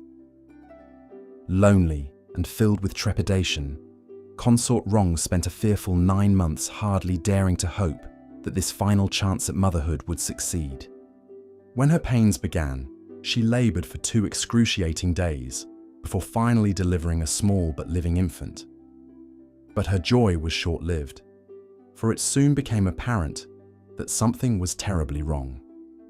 The baby, a boy, was sickly and would not suckle. The imperial physicians shook their heads gravely. The little prince's prospects did not look good. For 3 anxiety-filled months, Consort Rong devoted herself to the care of her fragile son, nursing him around the clock and supervising his every treatment. Surely, she told herself, if she just poured enough love and prayers into his tiny body, she could will him to live. But it was not to be. On a bleak winter morning, the little prince drew his last labored breath and slipped away, leaving his mother broken-hearted and bereft. All her hopes for a child to love, and for the glory of being the mother of an emperor, crumbled to ashes. Thereafter, whenever the emperor visited Consort Rong's elegantly appointed quarters, he found her listless and withdrawn, no longer the enchanting companion he had once so adored. After a while, his visits tapered off and then ceased altogether. Consort Rong spent her remaining years in the palace drifting like a ghost through the halls, forever trailing the invisible weight of her grief behind her. Hers is but one heart-rending story of the women whose hard-fought path to motherhood was destined to end in sorrow. In the Imperial harem, the line between triumph and tragedy could be painfully thin indeed. The ancient Chinese believed that emperors were the sons of heaven, their rule ordained by the mandate of divine authorities. But with such supreme power, inevitably, came earthly temptations and indulgences. The Imperial harem, where the emperor could house hundreds or even thousands of beautiful women to serve his every whim and desire, was the ultimate symbol of both his lofty status and very human appetites. From the Tang to the Qing dynasty, generations of emperors relied on the institution of concubinage to satisfy their wants and ensure a plentiful supply of male heirs to continue their royal line. But behind its veneer of luxury and prestige, life in the harem was a gilded cage for the women confined there. Most were pawns in a much larger game, their fates yoked to the fickle favor of one man. Take the story of Consort Qi, a minor concubine during the reign of Qing Emperor Daoguang. Born into a lowly bannerman family, the young girl's beauty caught the eye of Imperial scouts. At the tender age of 13, she was taken from her family home and thrust into the alien world of the Forbidden City. Imagine the culture shock of a sheltered teenage girl, accustomed to the humble routines of rural life, suddenly having to navigate the labyrinthine rules and customs of the palace. Even the simplest tasks like eating, bathing, and dressing were rigidly prescribed by rank and protocol. One misstep could bring humiliating punishment. At first, Qi floundered in this cold and forbidding place, so far from everything familiar. Lonely and homesick, she struggled to adapt to the regimented lifestyle and meticulous palace etiquette. The other women, wary of fresh-faced newcomers who might steal the emperor's attentions, gave her the cold shoulder. But over time, the clever girl learned to survive, even thrive, in her new surroundings. She cultivated allies among the senior servants and memorized the intricate social codes that governed harem life.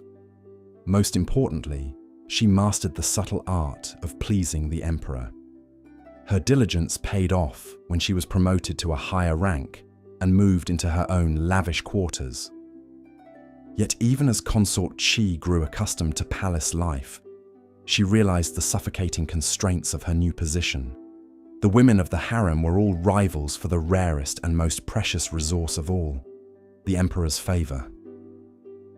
They schemed endlessly to outmaneuver one another, using every weapon at their disposal: beauty, flattery, sex, even treachery and black magic. It was not uncommon for imperial concubines to befriend palace eunuchs, who could serve as spies and allies in their intrigues. Qi heard dark rumors of concubines who bribed eunuchs to poison or curse their rivals.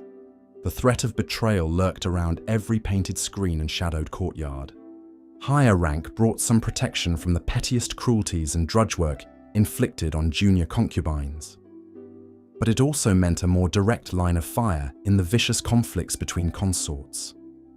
Even the most favored woman could find herself cast out if a new competitor caught the emperor's eye, or she ran afoul of plotting ministers and in-laws. In such a precarious position, bearing children was an imperial concubine's best chance at security. Sons were prized above all else, as only they could carry on the royal bloodline. But conceiving was no simple matter. With so many women and so few opportunities to serve the emperor, becoming pregnant was like winning a cruel lottery. Even then, the dangers were not over. childbirth in the palace was a perilous undertaking in an age of rudimentary obstetrics.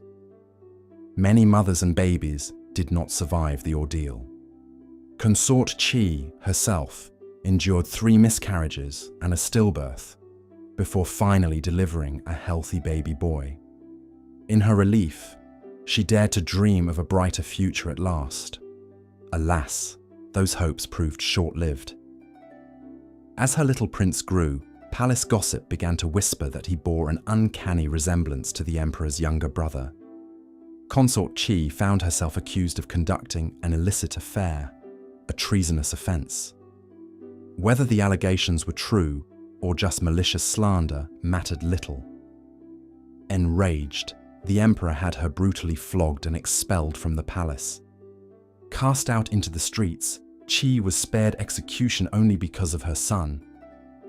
Her family, fearing the emperor's wrath, would not take her in. With nowhere else to turn, the forlorn concubine became a nun and spent the rest of her days in an obscure temple. It's said that she wept for her lost child every day until her lonely death.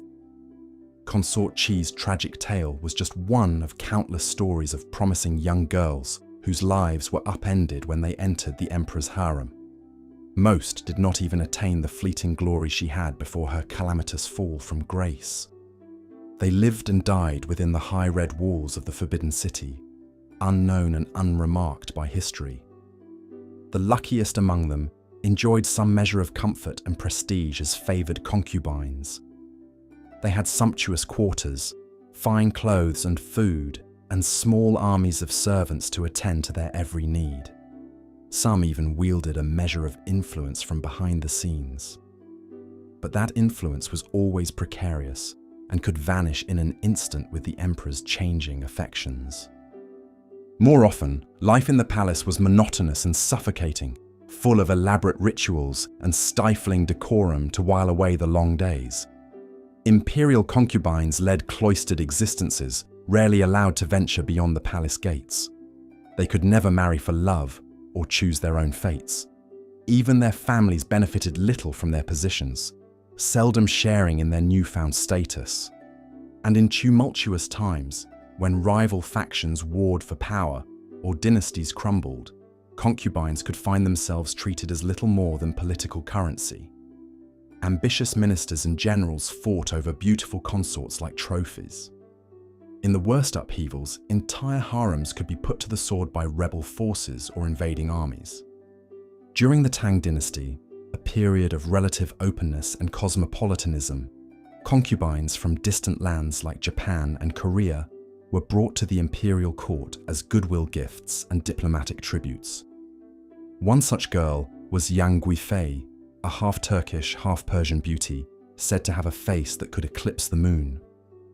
Guifei swiftly became the emperor's favorite, rising to unparalleled power and prestige. But her foreign origins and decadent influence made her deeply unpopular at court. When a military revolt threatened the capital, enraged officials demanded her head. Heartbroken, the emperor reluctantly ordered his beloved concubine strangled to appease the rebels. Hers was a more dramatic end than most concubines met, but no less tragic. For all their silk and jewels and proximity to power, life as an imperial concubine was little better than that of a bird in a gilded cage, pampered and privileged, but never truly free. Most never found real love, joy, or fulfillment. At best, they were ornaments, pleasant distractions to entertain the emperor. At worst, they were pawns in a ruthless game where they had no agency.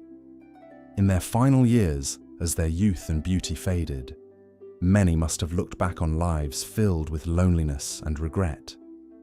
What dreams and aspirations had they surrendered when they passed through the palace gates? What might they have experienced and achieved beyond the stifling confines of the harem? Those questions, like so much of their lives, went forever unanswered as they died as quietly as they had lived. The poignant stories of Consort Qi, Yang Guifei, and countless other imperial concubines offer us a glimpse beneath the dazzling veneer of China's royal court. They complicate the conventional image of the palace harem as a sensual paradise and remind us of the human costs of unchecked power and luxury. In many ways, the harem was a mirror for Imperial China itself, a place of great splendor and sophistication built on deep inequality and shocking brutality. The forgotten sacrifices and cut-short lives of generations of concubines are a testament to the dark underside of a civilization that continues to loom large in the popular imagination. But in the end, perhaps these women's enduring allure lies in their sheer humanity. For all the palace intrigues and rigid hierarchies that defined their existences, they were real individuals with fears, desires, and all too fragile hopes and dreams. Though they lived in the long-ago world of emperors and dynasties, the yearnings and disappointments they experienced were deeply relatable and timeless. In that sense, their stories still have much to teach us. Not just about the vanished glory of Imperial China, but about the triumphs and tragedies of the human spirit itself. As we've seen, life as an imperial concubine in China was often a lonely and unfulfilling existence, full of perils both political and personal. Even those women who managed to catch the emperor's eye and bear his children could never feel secure in their positions. Fortunes could reverse in an instant inside the palace walls. Take the story of Consort Qi, who was one of the Yongzheng emperor's favorite concubines in the early 18th century Qing dynasty. Born to a Han Chinese general's family, the young lady who would become Consort Qi was said to be breathtakingly beautiful, with a face like a flower and a graceful willowy figure. She quickly enchanted Emperor Yongzheng with her classical talents in poetry, painting and music. Unlike many concubines who had to scheme and fight for the smallest scrap of affection, Consort Qi enjoyed the emperor's doting attention. He bestowed upon her lavish gifts, from jeweled hairpins to carved jade objects, and even commissioned a portrait of her to be painted by the famed Italian Jesuit artist Giuseppe Castiglione. But Consort Qi was to suffer immense personal tragedies. She became pregnant 3 times, but the first ended in a miscarriage, and the second resulted in the birth of a daughter. In the relentless pressure cooker of the imperial harem, giving birth to a daughter was seen as a disappointment at best, and at worst, a potential threat to a concubine's status. It was only with the birth of a son, Prince Hongzhou, that Consort Qi seemed to secure her position. Sadly, the infant prince died before reaching his first birthday, plunging Consort Qi into despair. The emperor, despite his apparent love for her, now kept his distance, his ardor cooled by her failure to provide him a surviving male heir. As so often happened in the imperial harem, a formerly favored concubine found herself sidelined and neglected. Only a few years later, Emperor Yongzheng himself suddenly died, leaving the throne to his son by another concubine. In the brutal tradition of palace successions, Consort Qi was cast out by the new emperor, forced to leave the glittering luxury of court for a Buddhist nunnery, where she was to live out the rest of her days. We can only imagine the trauma of being ripped away from the only home she had known for decades, severed from her one remaining daughter, and abandoned by the court that had once exalted her. The story of Consort Qi is just one small thread in the vast tapestry of sorrow that so many generations of imperial concubines experienced. These were women from all walks of life, some born to privilege and others to poverty, but all ultimately shared the same fate of being used as vessels and adornments for the emperor and the dynasty. They were pawns in a much greater game of power, where their individual desires counted for little. And yet, as we drift off to sleep tonight, it's worth remembering that each of these countless concubines was a living, breathing, feeling human being, with her own dreams and dreads, loves and losses. Though they lived their lives behind high crimson palace walls, rarely recorded in official histories, the whispers of their stories still reach us centuries later.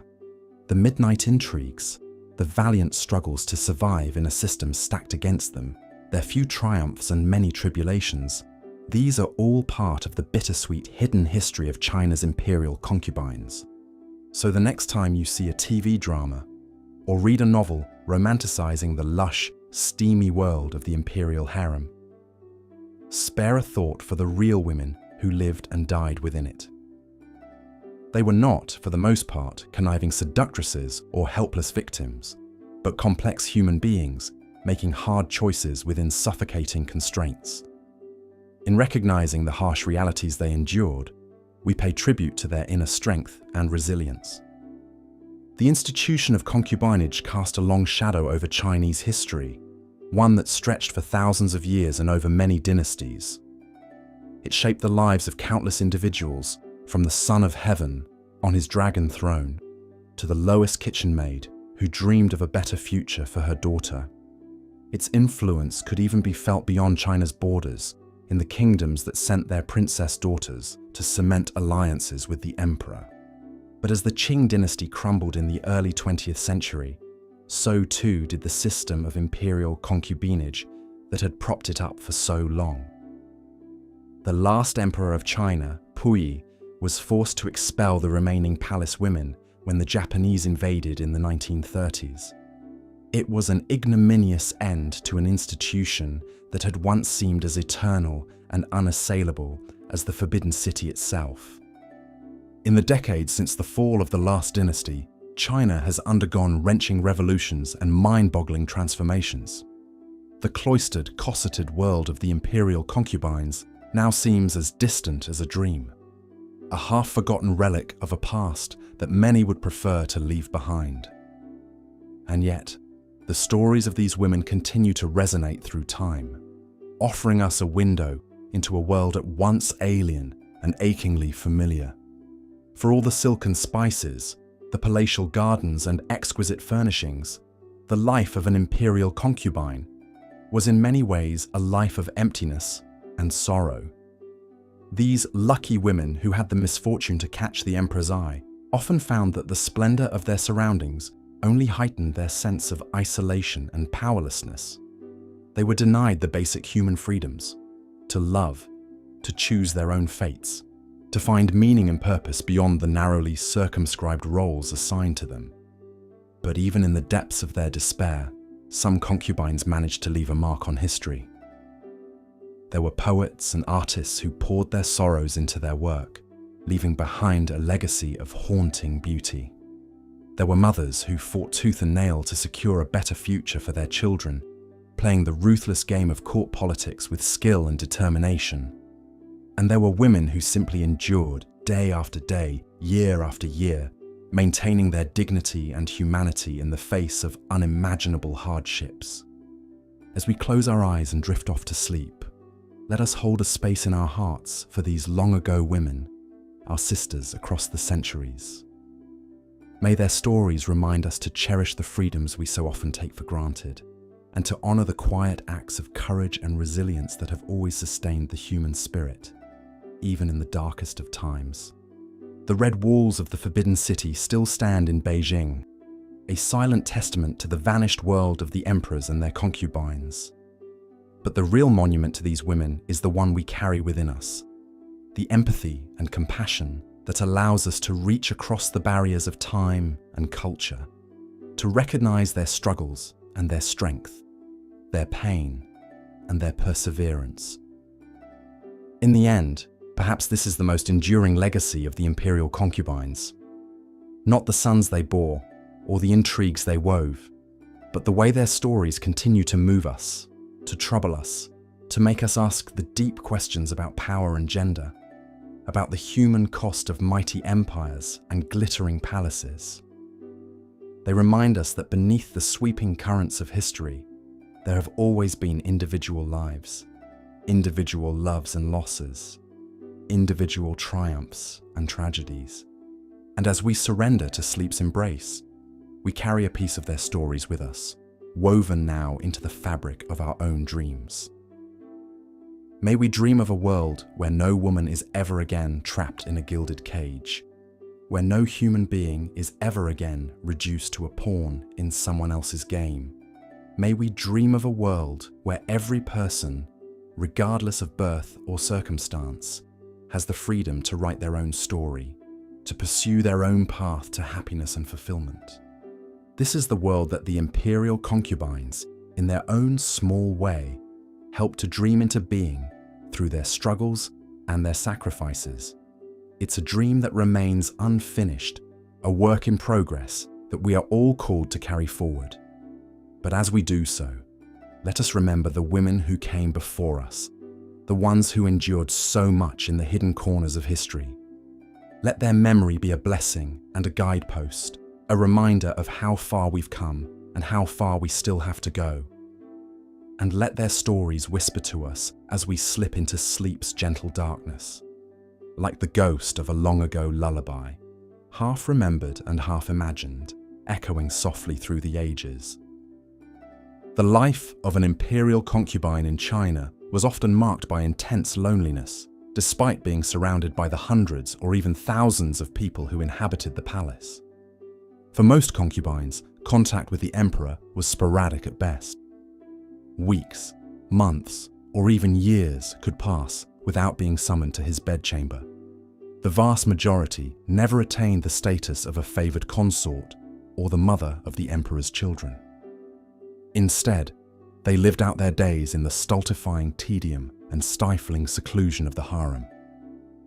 Days were filled with little to occupy the concubine's time or talents. As women of the palace, they were barred from outside society. There was needlework to be done, instruments to be practiced, and poetry and calligraphy to perfect. But without the stimulation and variety of the wider world, the palace became a gilded cage of crushing boredom for many concubines. Friendships with other palace women might be cultivated, but the cutthroat competition for status meant that true connection was rare and risky. Any confidant could later become a bitter rival. Most crushing of all was the lack of genuine bonds of family and affection. Relationships with family and hometown friends were severed when a young woman entered the palace, often never to be seen again. Any children she bore the emperor would be raised by nannies and tutors, with the mother's role only occasional and distant. Most concubines never had the chance to experience romantic love, as their only sanctioned outlet was an emperor they barely saw and who had hundreds of other women to choose from. Even the rare concubine who gained the emperor's special favor could lose it as quickly as she had won it. The story of Consort Qi, a concubine during the reign of the Qianlong emperor, poignantly illustrates the loneliness and sorrow that were so often the lot of these trapped palace women. As a young girl from a scholar-official family fallen on hard times, Qi was selected for the imperial harem for her intelligence and musical talents, as well as her beauty. She quickly became known in the palace for her skill on the guzheng, or Chinese zither. Her music so captivated the emperor that she rose to become one of his favored consorts. But Consort Qi's charmed life was not to last.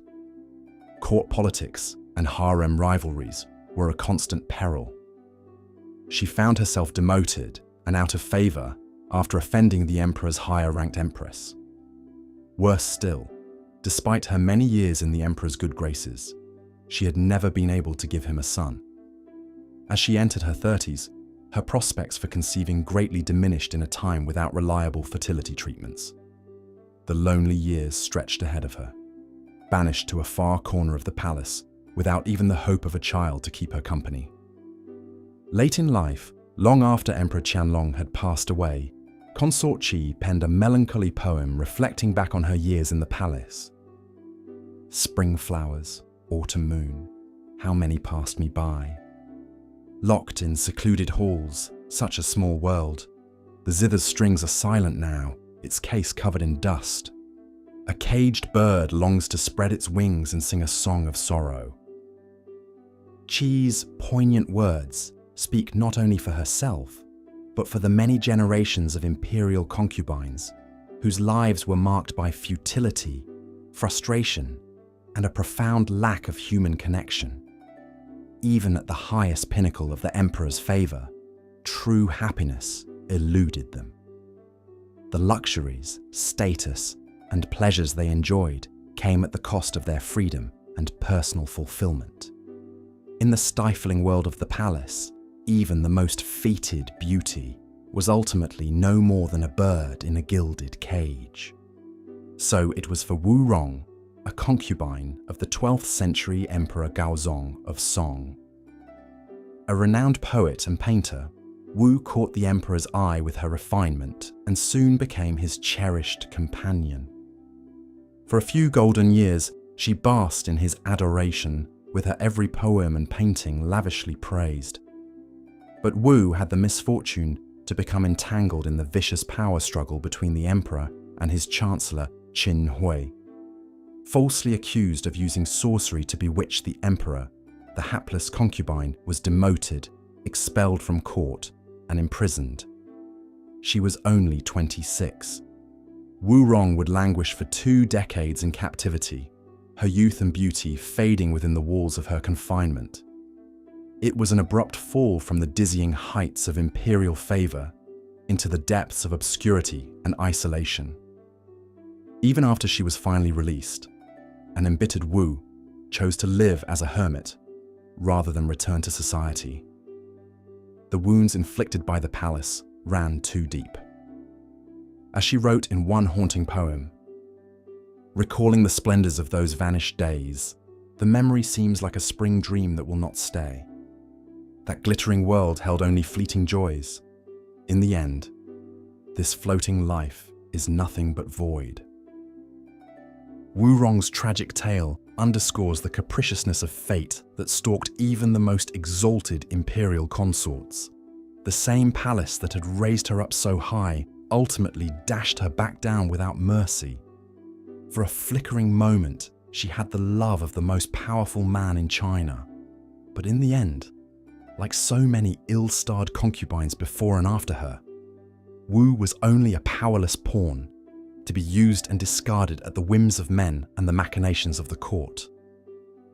The theme that runs through the lives of women like Consort Qi and Wu Rong is one of yearning for a fuller life beyond the stifling confines of the palace, for lasting bonds of love and family, for a sense of autonomy and control over their own destinies. But for most concubines, these basic human needs remained painfully unfulfilled.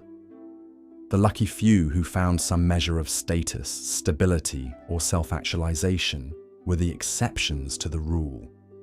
More typical was the plight of the fragrant concubine, a title bestowed on a woman named Xiang Fei, who entered the Qing court in the 1760s.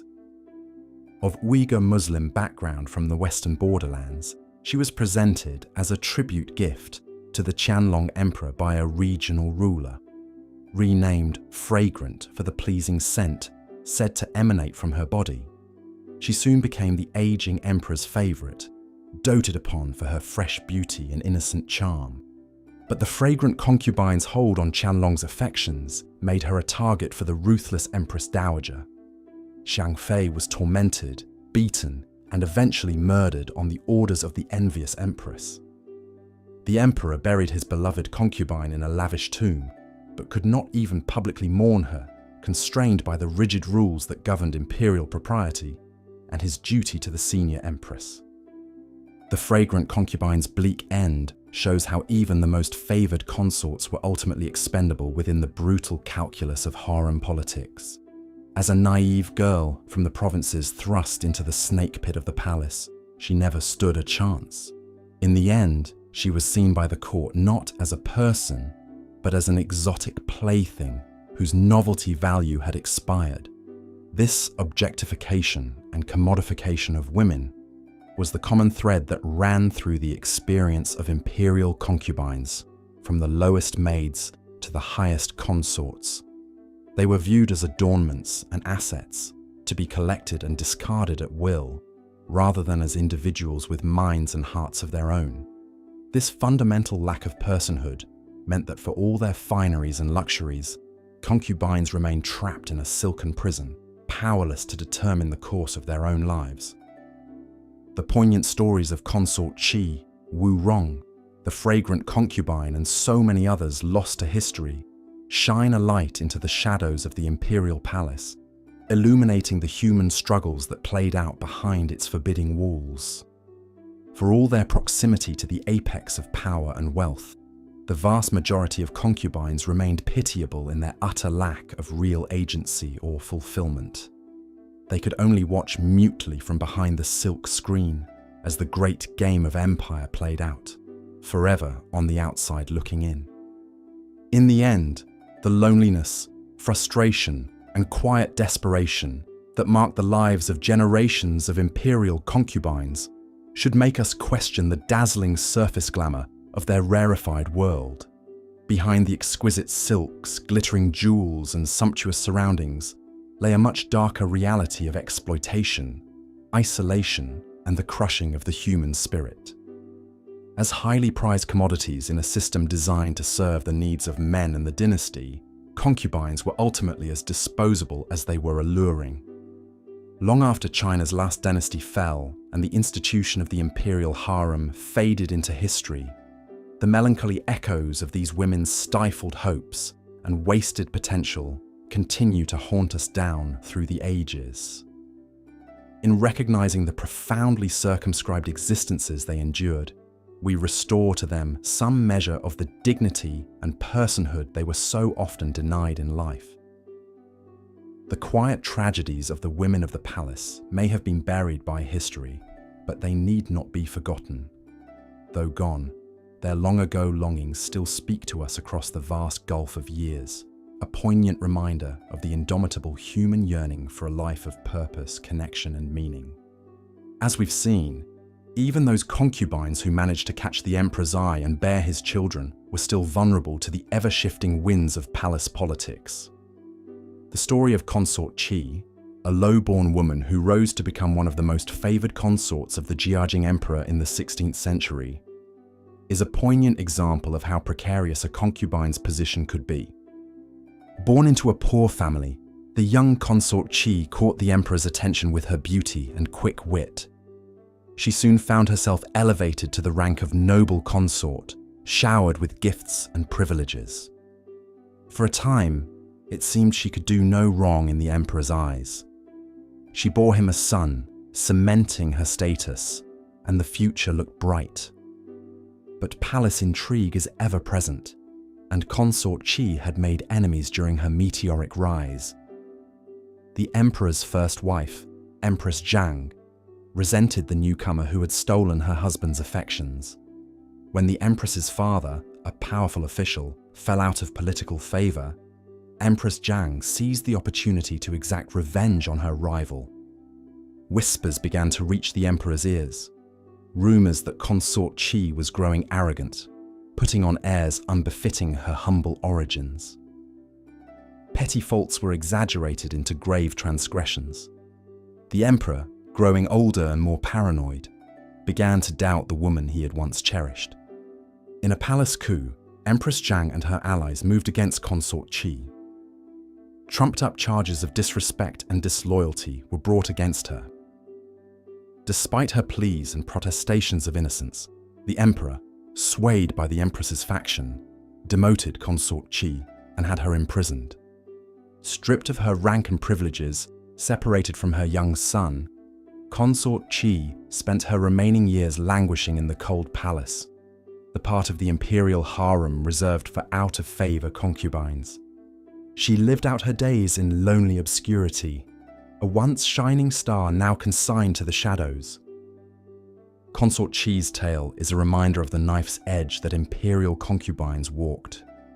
One moment a woman could bask in the glow of the emperor's adoration. The next, she could find herself cast aside. All her glories turned to ashes. The game of palace politics was a treacherous one, and even the winners could quickly become the losers. In our final story, we turn to the turbulent years of the late Ming dynasty in the 17th century. As rebel forces closed in on the capital and the imperial court descended into chaos, the palace concubines found themselves tragically caught up in events beyond their control. The Chongzhen emperor, the last ruler of the Ming, was a paranoid and erratic figure. As his grip on power crumbled and his enemies approached the gates, he lashed out at those around him, seeing conspiracies and treachery on all sides. In a fit of desperation and madness, the emperor ordered the mass suicide of the palace concubines, convinced they would otherwise fall into the hands of the invading rebels. The women, most of them no more than powerless pawns in the game of dynasties, had no choice but to comply. On the night of April 25th, 1644, the concubines dressed in their finest robes and jewelry for the last time. In a grim ceremony, they drank poison from small silver cups, their lifeless bodies arrayed around the imperial chambers. The emperor, his wife, and his closest courtiers followed suit, bringing an end to the once glorious Ming dynasty in a final orgy of violence and despair. It was a tragic and senseless end for the hundreds of palace women who died that night. Most had entered the imperial harem full of hopes and dreams, only to find those dreams dashed against the cold realities of court life. In their final moments, they were stripped of even the small modicum of agency and dignity they had clung to. As the dawn rose over an empire in turmoil, the bodies of the loyal concubines lay still and silent, mute testaments to the cruelty and capriciousness of the system that had consumed their lives. Their sad fate is a poignant reminder of the human toll exacted by the glittering facade of imperial power. Throughout this series, we've traced the stories of the concubines who lived and died in the palaces of imperial China. Though they came from different backgrounds and met various ends, their experiences speak to the common themes of powerlessness, loneliness, and thwarted hopes that defined so many of their lives. For all the romantic myths and literary fantasies surrounding the imperial harem, the reality for most concubines was a far cry from the beguiling tales of passion and intrigue. Beneath the sumptuous robes and glittering jewels lay a world of cutthroat rivalry, precarious fortunes, and stifling restrictions. The lucky few ascended to dizzying heights of favor and status, but even they walked a tightrope, always one wrong move away from disgrace and ruin. The unlucky ones whiled away their years in obscurity and frustration, their youth and beauty squandered in service to a system that saw them as little more than disposable vessels. In the end, the institution of concubinage in imperial China was a mirror for the society that created it, a world of rigid hierarchies, capricious power, and glaring inequities between men and women. The stories of the concubines, at once fascinating and heartbreaking, offer us a glimpse into this vanished world and a poignant reminder of the human costs of unchecked power and privilege. As we close out this series, I hope these tales of the women who lived and loved and suffered in the imperial palaces have shed some light on a little explored corner of history. Their voices echo through the centuries, inviting us to pause and reflect on their struggles, their triumphs, and their tragic fates. If you've enjoyed this journey through the annals of the imperial harem, I encourage you to like, subscribe, and share this series with others who might find it enlightening. There are so many more stories waiting to be told, so many more secrets of history to uncover. But for now, let us bid a fond farewell to the concubines of ages past, and let their memories linger with us like the fading notes of an ancient melody. May they rest in the peace and serenity that so often eluded them in life. And thank you, dear viewer, for joining me on this journey through the pages of history. Until next time, this is your faithful guide to the forgotten corners of the human story, wishing you pleasant dreams and restful slumbers. Good night.